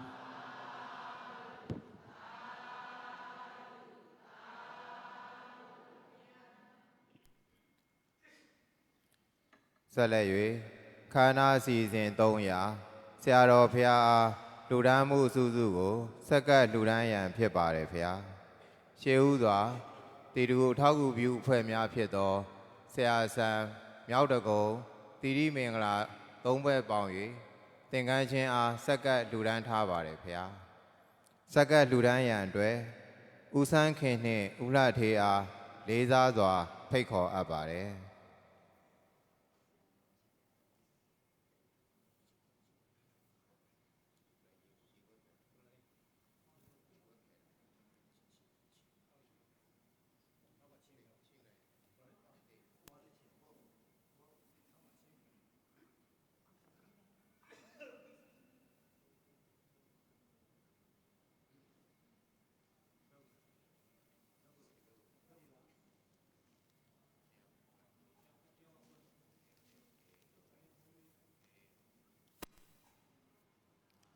သာ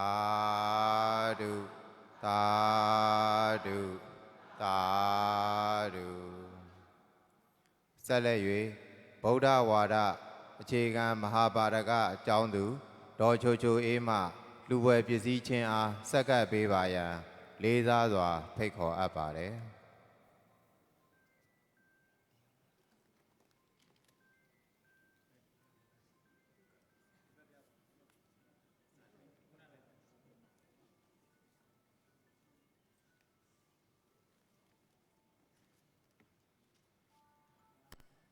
သာဓုသာဓုသာဓုဆက်လက်၍မြင်ကလင်ဘေးဒဏ်ကြောင့်ပျက်စီးသွားသောဖျားစေတီပထိုးများအားပြုပြင်ရန်အတွက်နှစ်ဖက်သောမိဘများအားရည်စူး၍ရည်စူးအမှုထား၍ဥမောင်မောင်၌ဒေါ်ညိုမာထွန်းမိသားစုအမှတ်9မိုးကုတ်ဝိပဿနာကျောင်းလမ်းစင့်ငူအောင်ဆန်းမှာလူတော်ငွေ320လှူဒန်းထားမှုအတွက်အနုမောဒနာဂုဏ်ပြုစွာလက်ခံယူပေးပါရန်လေးစားစွာဖိတ်ခေါ်အပ်ပါတယ်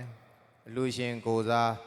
တိရဂုသာသနာပြုအဖွဲ့ဝင်ဆရာငိမ့်မှလက်ခံပေးပါရန်လေးစားစွာဖိတ်ခေါ်အပ်ပါတယ်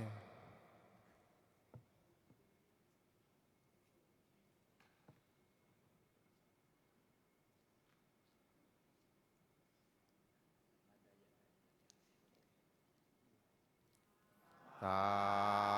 ဓုသာဓုသာဓုဆက်လက်၍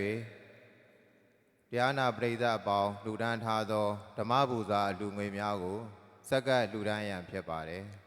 စက္ကန့်လှူဒန်းပေးရန်အတွက်ကိုဖိုးရကျော်မှစက္ကန့်လှူဒန်းပေးပြီးဆရာတော်ဤကပ္ပိယကာရကအဖြစ်ဦးကျော်ဆွေမှလက်ခံပေးပါရန်လေးစားစွာဖိတ်ခေါ်အပ်ပါတယ်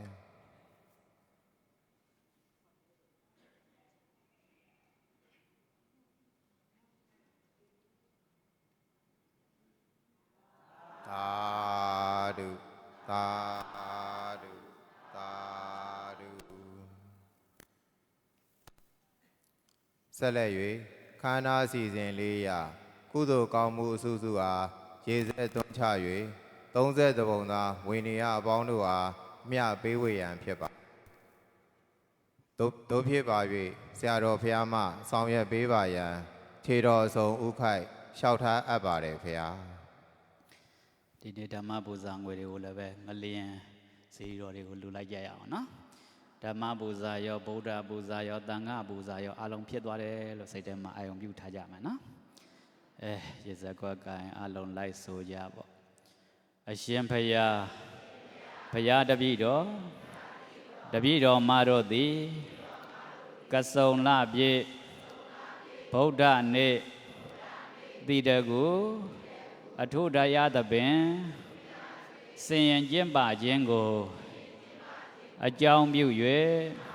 ဒါနကုသိုလ်သီလကုသိုလ်ဘာဝနာကုသိုလ်တို့ကိုတတ်စွမ်းသမျှပြုလုပ်ကြပါကုန်၏ဤကုသိုလ်ဤအကျိုးအားကြောင့်ဘုရားတပည့်တော်တို့သည်လောဘမိငြိမ်းရာဒေါသမိငြိမ်းရာမောဟမိငြိမ်းရာဖြစ်သော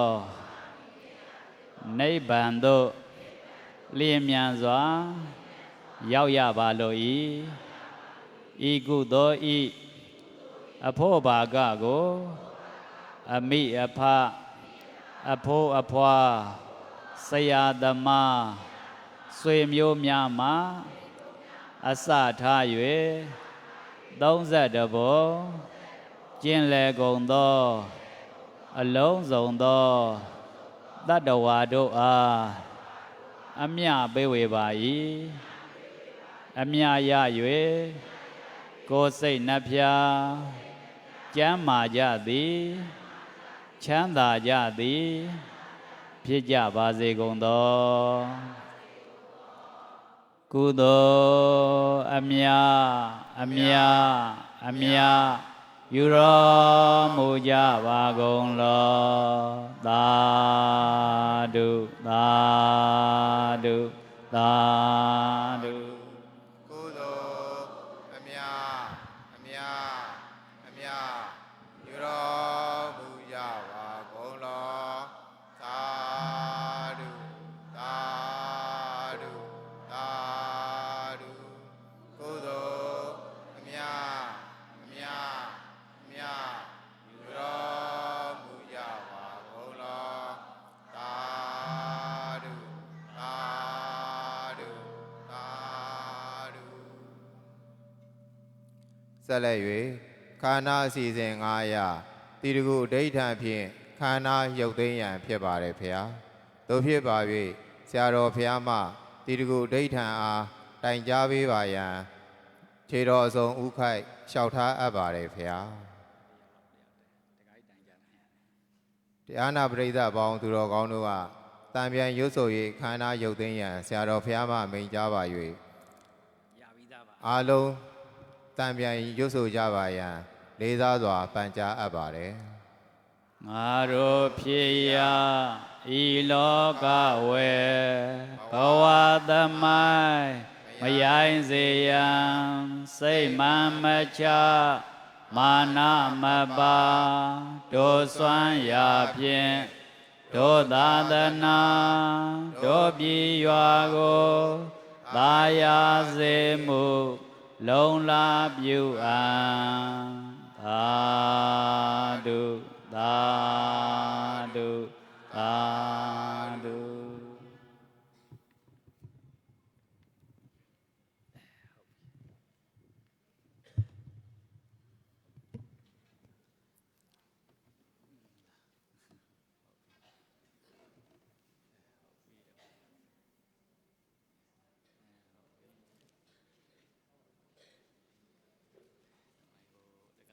ယနေ့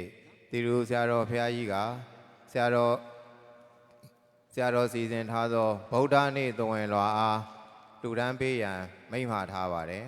တရားနာပရိသတ်ပေါင်းသူတော်ကောင်းတို့ဆရာတော်ဖျားကြီးသဝင်လွာအားအလှခံတော်မူသွားကြပါရန်လေးစားစွာဖြင့်အတိပေးအပ်ပါတယ်